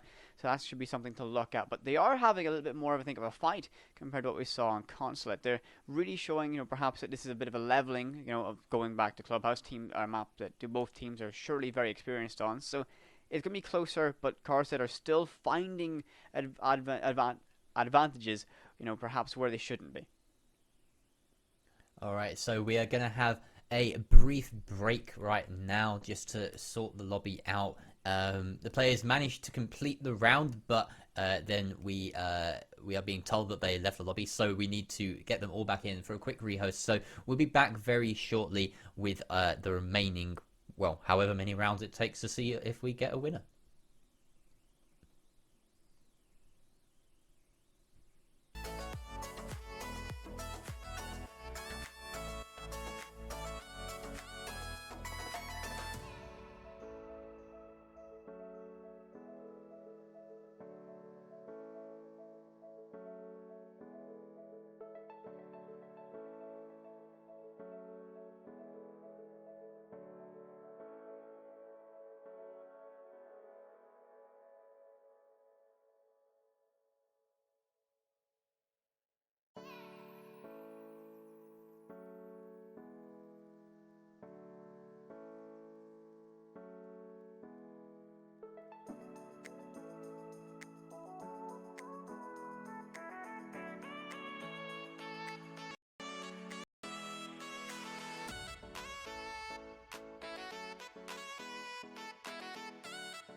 Hello, welcome back to ECS. We are midway through our second map between AYB and Carlstad Kings. This is our second best of two of the night. And earlier we saw Skittle JPEG take down PG Tips, who are really struggling at the moment, but they just couldn't best Skittle JPEG, who have been incredible this season and the past season, making their way to the finals as well. So this is a bit more of a bottom of the table scrap here, AYB and Carlstad. AYB really struggling off the back of a consulate loss, 7-3. That was their map pick as well.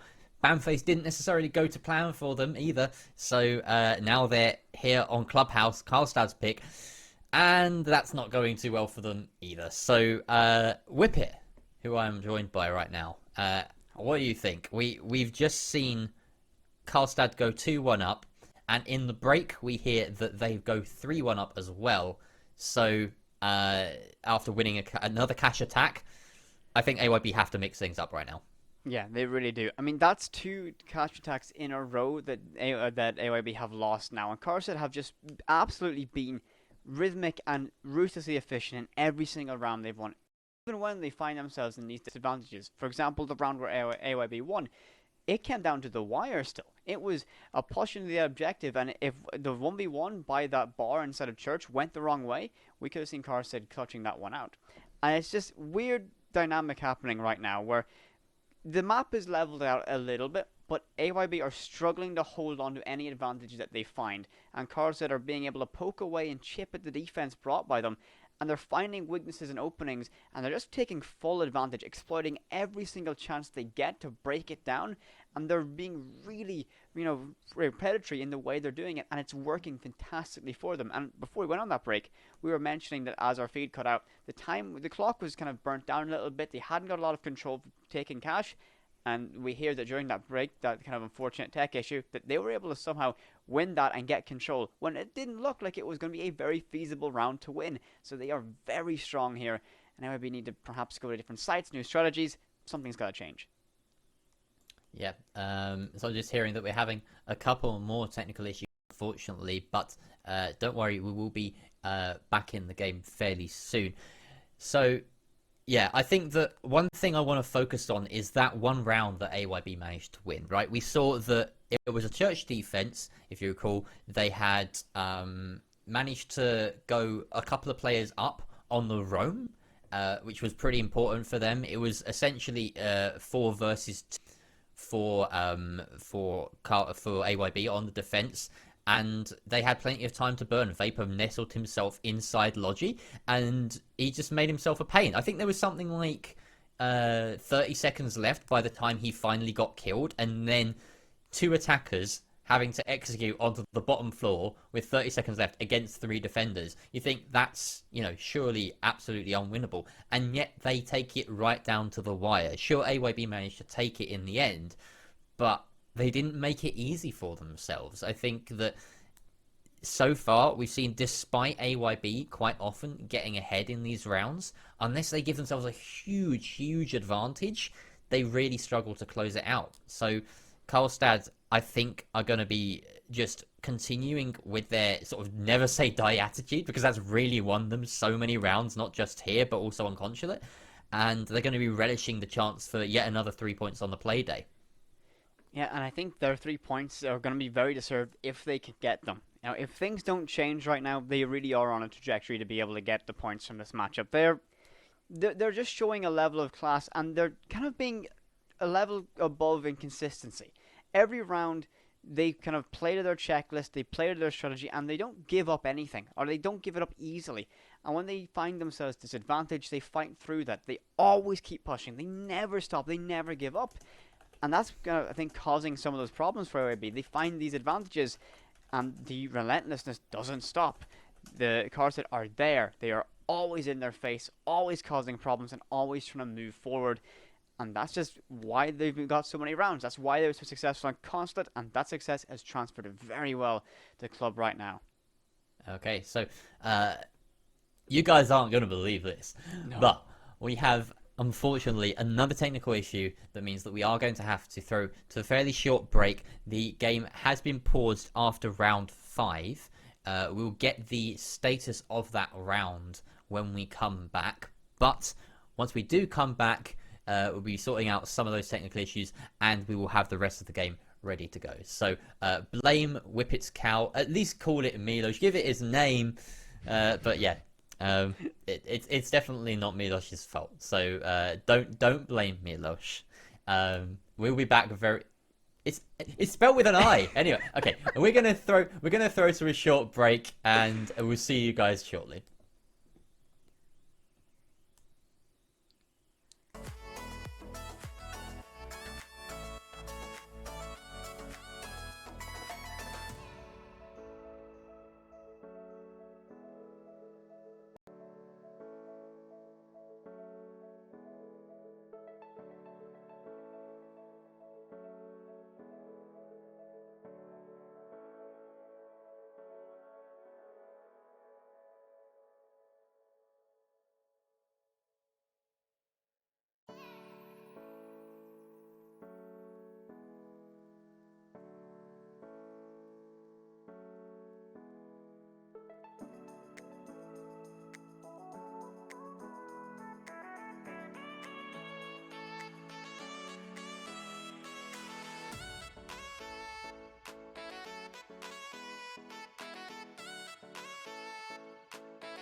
Okay, hello and welcome back. Thank you very much for bearing with us, but I believe we are just about ready to hop straight on in to our game. The scoreline right now, last time we saw anything happen on screen, it was 2-1 to Carlstad Kings. That difference is still in place. Carlstad Kings have won round 4.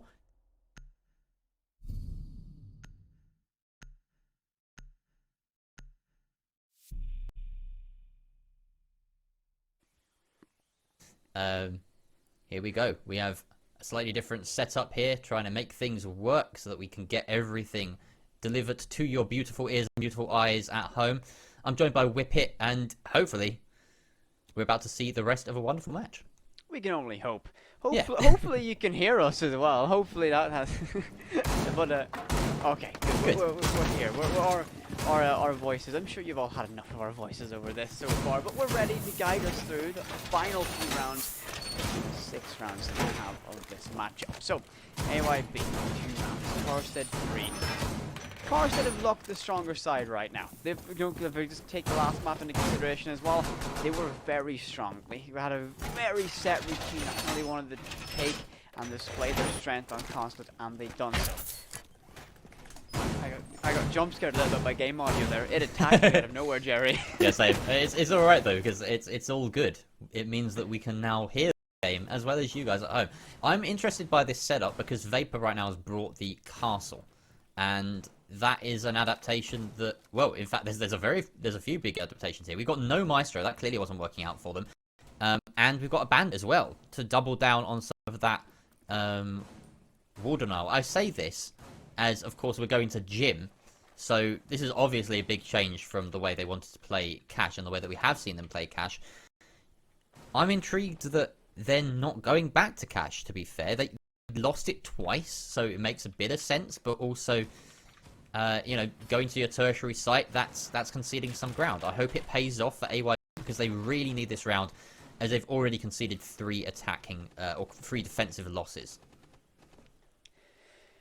Sorry, my mind's zoned out for 1 brief second. It's been a long, strange night, hasn't it? It has been. This is one of the things that you sometimes we have to deal with. It's just the universe has decided to throw hurdles at us, but we're coping the best we can. As hopefully, hey, we're all human. We're all human. That is true. It's fine. To is human, and to is BLZC, as it seems. He's gonna drop Diffuser in garage door, but Jeff is gonna punish Wolfie for some over-aggression, trying to push on down and claim more lives for himself. Jeff's now completely free to pick up the Diffuser, but he doesn't choose to. He just wants to try and get this ground for himself, as this extended hold by AYB has already claimed 1 important life, and that's the Ace gone. So the real question is, can Cole Cobra do all of the dirty work on that? In fact, he already has. Look, they've managed to push their way into Jacuzzi and into the main stairs. Fluvio and the Maverick of Cole Cobra already positioned for this take. Meanwhile, the cash push is really lagging behind.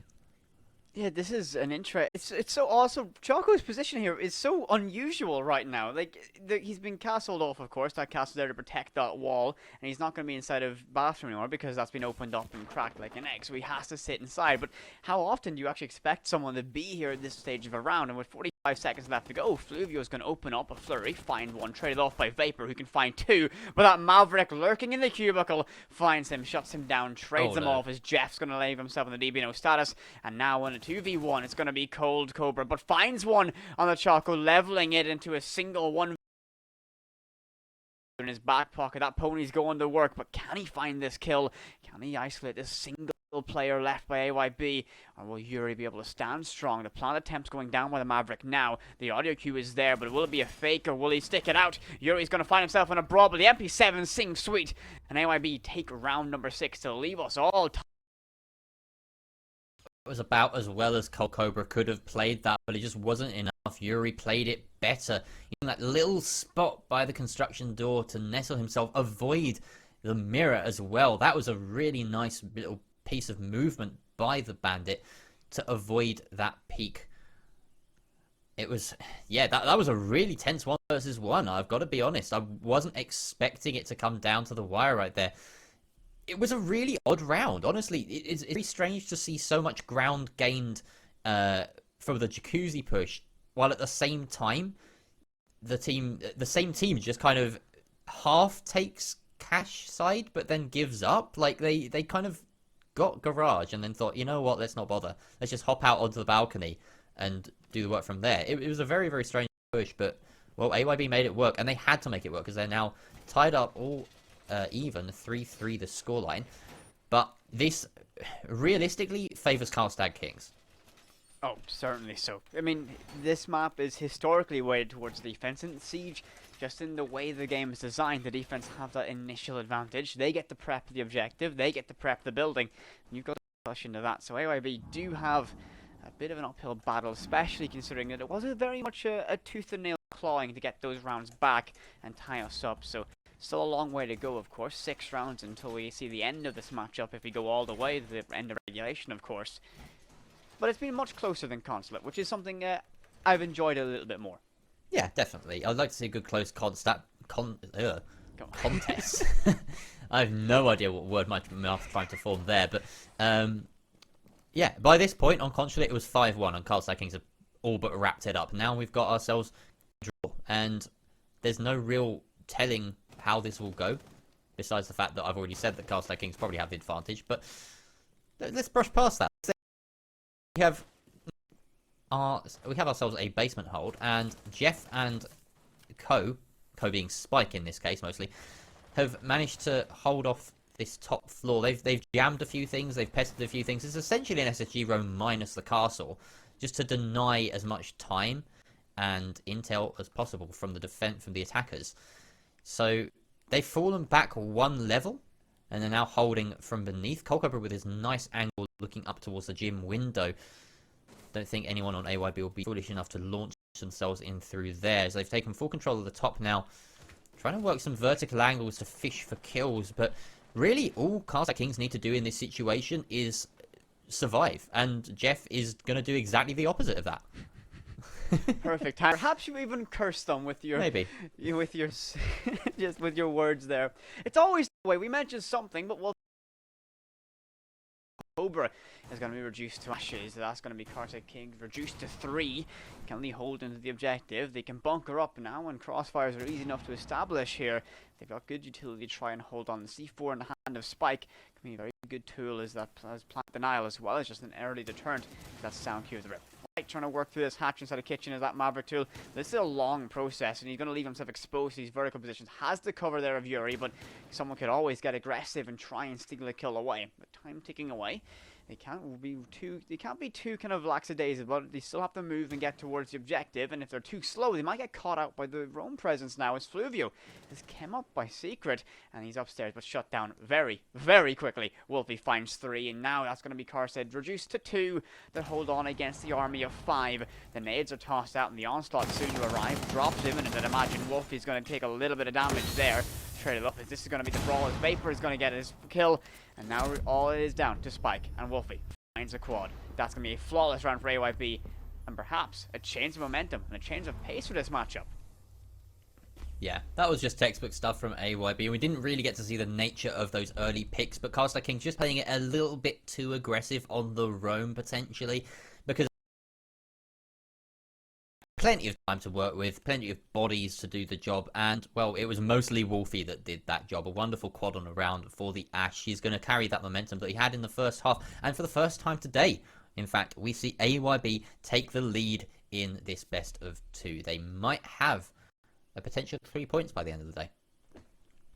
That would be a massive victory for them as a roster. Yet to get an in-server map victory. They've had, of course, they've had the forfeits, which are credited to them in points, but they haven't logged into a server and found themselves on the winning column of a map. So that could be a massive boost to morale in the camp of AYB if they can keep this momentum rolling. First time they found themselves in an advantageous position in this series, so you never know. They might have found a taste for the advantage, and they don't want to give it up so easily. So we're going to be going down to the basement for Carlstad King's second crack at it. So can they make this defense stick, or will it be whittled down by AYB once again?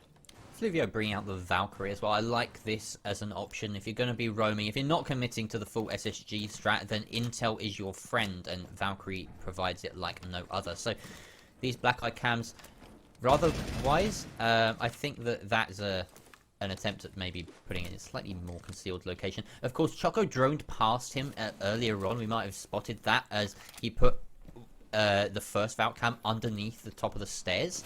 So hiding a second in the same location, a very good option, as quite often attackers won't expect that, and a very high traffic area that you always want to have some eyes on, both during the roam and afterwards. So a good investment of utility there, but Does mean he only has one elsewhere. Don't know where that last one went. Fluvio, while we're mentioning him, goes for an aggressive run out and is punished for it by Vapor, but at least his cams will live on. And speaking of that advantage growing, that's going to be Choco finding a kill on the Jeff, and very much almost a repeat of what we saw. AYB find themselves in that early man advantage, and they can capitalize very well upon this. They certainly can. Again, 2 quick kills for AYB, and I think after this round, Carlstad Kings really have to be thinking about either adjusting their strategy or just heading somewhere else. You know, cash is still an option, but unless they pull this one back, then, well, they're going to have every choice under the sun, because this is looking like a AYB round. Cold Cobra holding this key position, though. Blue very influential on whichever push the attackers decide to go for.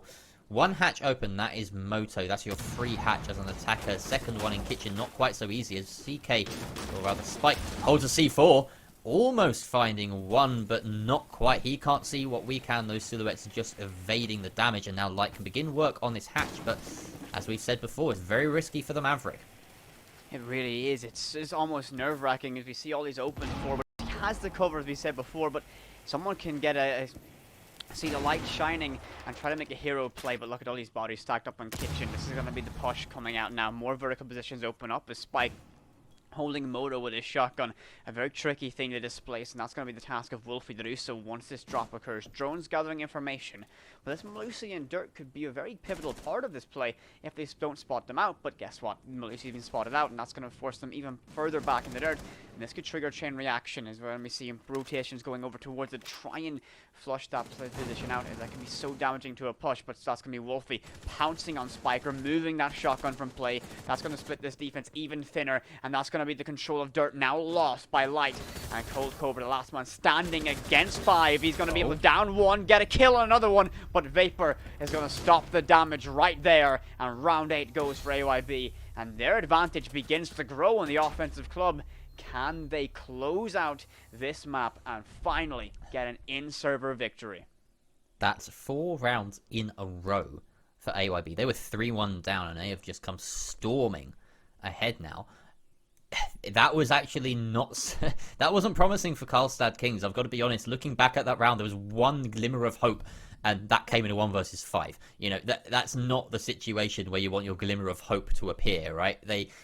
It was a good little heads-up play there from the Jaeger, managing to down the first. That was Wolfie, pushing from Moto, who's been doing an excellent job, I have to say, on both of these rounds, attacking the basement. He's always gotten that key entry frag when it comes to the execute. Sure, AYB have found themselves a few men up when it comes to it, but you still have to get to the site, right? And he makes things easy when he drops on in Moto and finds a kill to start things off. So, yeah. Fluvio just left with a bit too much of a task on his hands. And we... Oh, what? Who helped him out there? I don't know if you saw that, but it looked like Spike... The hole that Spike was making just appeared before him. The wall just gave up. The wall knew yeah, what was coming like... and didn't want it. It's like, no. I'm opening. Just don't Can't shoot me no if more. I crumble first. That was bizarre. Maybe it was Cobra just from range, but either way, yeah. We've got ourselves a cash defense now, and this is exactly what I was expecting. Carlstad Kings just decide, you know, that bottom floor isn't working out so hot for us, so we're gonna turn our attention elsewhere. Maybe the money rounds are up in cash. I mean, they tend to be, right? Would make sense. It certainly would. Lots of cash up there as well. Sometimes it can be an obstruction when you're trying to take a fight against that rotate. Yeah, I love having, like, just destroying the cash, because it's so annoying. If you're defending that site, you've got to melee all of the money. You can't just tap it. It does take one shot to break. It's a little bit quick to spray. Yeah, but meleeing it is more fun, right? That is true. Yeah, you get the same flying as well. You can pretend you're throwing it up like you're, you know, making it rain. Yeah. Yeah. it's late. Right? It is late. We've had, you know, this is the graveyard shift. It is. We've had a record number of rehosts, I think, tonight as well. So. And we don't even have Dan to have the speed run anymore. Dan. Yeah. He's going to be kicking himself he couldn't make today's broadcast, because he could have really cemented his post record. Yeah, there's lots of opportunities, but Light is making light work of this wall with that blowtorch. She's struggling to get the softening up effect that he wants. Oh, there we go. He has actually managed it, and there we go. The Buck doing the work prior already meaning that we've got a completely runnable hole. This is very, very nice. A trade going on there in the midst of a couple of little technical issues. So Jeff gone and Wolfie gone as well means that we're in a 4 versus 4. No Ash, but I mean the main thing is that Wolfie's off the board, right? Wolfie's been so impactful in the kill department for the past few rounds that I don't know. Can AYB secure it without him? It's going to be tricky to do. There's certainly his Wolfie has acted as that tip of the spear, really been good at winning those necessary ones, and not having that potential now could hurt them as this round continues to play out. But they have a good positioning, a good amount of control. Can they capitalize upon that? They are opting for not a complete dedication to that balcony, rotating over towards construction now. And this can really split the site. As Spike's going to tuck himself into that corner. He's going to try and play the waiting game and be patient as Shako gets a kill there. Cold Cobra removed from play, and that's going to be your smoke, and that's a massive victory to get for the offense. No more toxic canisters to burn down that clock, so they have a little bit more freedom to work with. They don't want to waste too much time, however. Only 35 seconds left to go. They have to make a play quickly, and Spike wins a fantastic gunfight there. The MPX sings sweet and finds the head of Yuri, but battling away for more. The Valkyrie peeks aggressively and going to trade off some HP. The MPX not great when you hit the body shots, and trading HP like that's not ideal for the Valkyrie, but burning the clock is exactly what they want to do. The Vault comes in, but a very successful one there as Light's going to get the kill. But doesn't matter, the Maestro collects one, but traded off instantly by Choco, leaving iFluvia once again in a 1vx, this time against 2. 10 seconds left, but that defuse is going to go down before we even need 000. He has all the information in the world, all the information to play with, but can he capitalize? He's going to get a horrible engagement around Island with that Maverick. He's dueling away, pistol in hand, but it's going to be all she wrote. His Lights is going to be quick on the draw with that tactical M1911, and round 11 in favor of AYB. And I believe this is how many rounds in a row is this for them now? 5? That is 5 in a row, and they're now on match point as a result of it. That was just incredible from AYB. They were always one step ahead of CK there. It was a good rally by the Valkyrie in particular to try and hold on to things. We are going to have a quick pause here while we get one player on the side of AYB back into the lobby. But yeah, it was certainly a possibility for Carlstad to win that round out, but like I said, AYB was just one. They always got that key trade. We saw the Vault in through cash window when the execute proper came through, taking down the Valkyrie, and then my crucial refrag from rafters, and then he went down. It was just kill after kill after kill from AYB, making sure that they unseated all the key pieces of the puzzle. And I think in retrospect, with that end being virtually a frag fest of just back and forth, the real key kill in all of that was the pick onto smoke on top of red stairs. Yeah, it really was. That's the golden ticket. It was so important to get that kill. You always know smoke's going to play towards that red position because it benefits that kit so well.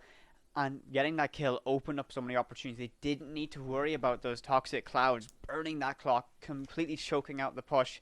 And I gave them a little bit of extra freedom to work with. Of course, in those manic moments, they were able to, rely on their mechanics to win the gunfights necessary to get that plant down, to get that position. So, credit to those mechanics as well. But that pick on the smoke, as you mentioned, really did open up that round. Mm-hmm. All right. So we are finally back in. We've got match point now for AYB. This is quite possibly the closest they have been to securing a map all season long. And this is absolutely what they need. They are sitting behind Carlstad Kings on points.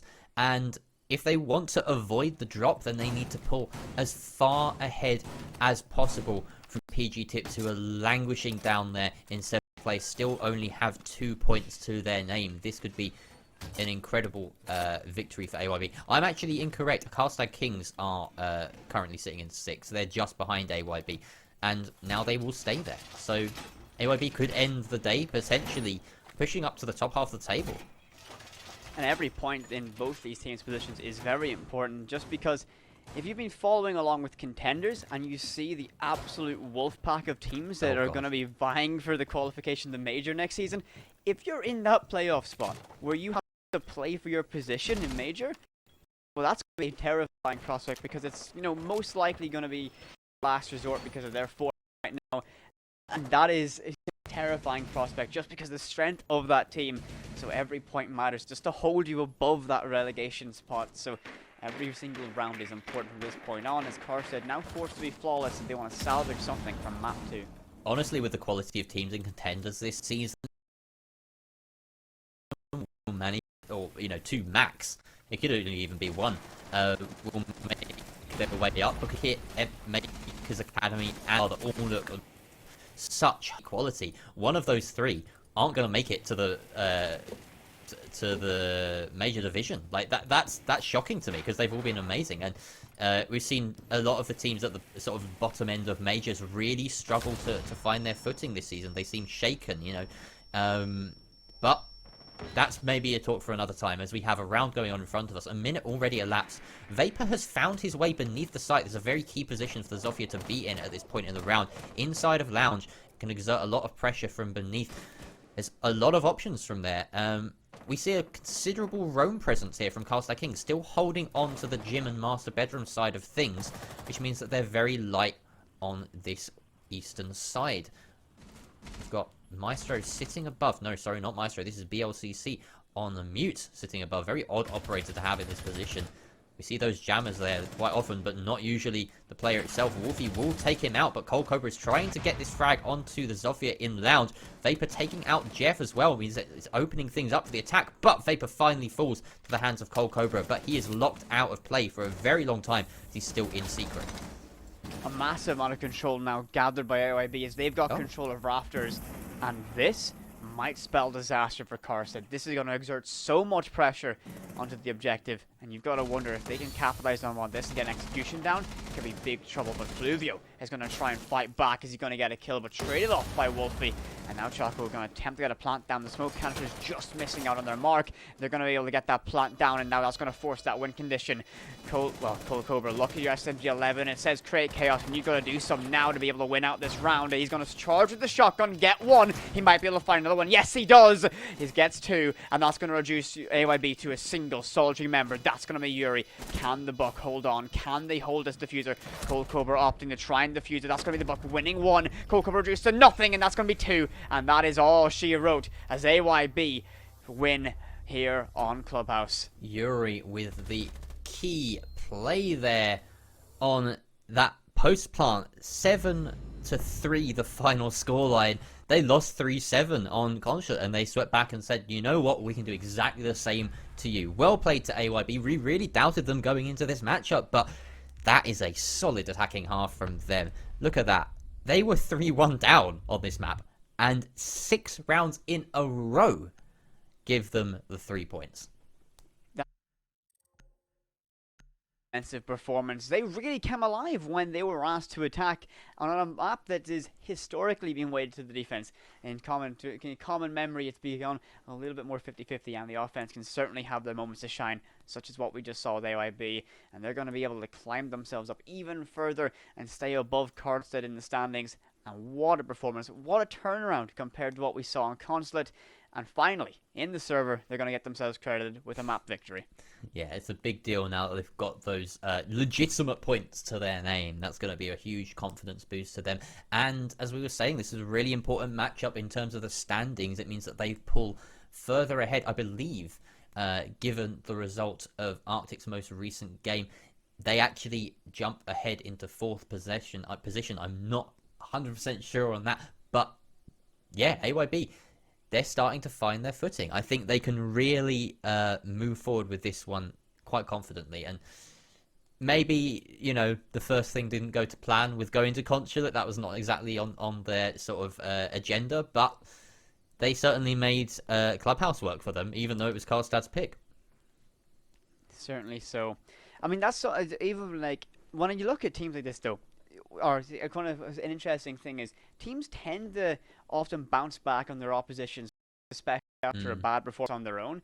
And it's, we saw it a lot in the playoffs last season, where teams would just lose their map picks all the time. So it's not something as common during the regular season, but we got to see a little bit of that hint there, and very much. I'm so impressed by that little turnaround, just by that rally back on the offense. It's almost kind of caught me a little bit off guard. I am, yeah. That was really, really something. Especially given that the first round of that map was Carlstad Kings winning a ridiculous full rotate after losing all of their hard breaching options. Attacking the basement, they just went full send down blue. Jeff gets a quad and plants, and Fluvio seals it out. That was one of the most exciting rounds today. Probably my play of the day if I had to name one. Jeff with that 4K, but it didn't matter. AYB just sort of swept the board when it came to their attacking half. So congratulations to both teams. It seems they're, fairly evenly matched across these two maps, 7-3 and 3-7. So at least both get 3 points at the end of the Playday. But that is going to be it from us right here at ECS. It's been an absolute pleasure to cast with you, Whippet. It's been a very long time, and I always enjoy our casts together. Thank you very much to the players for giving us such an incredible match to spectate.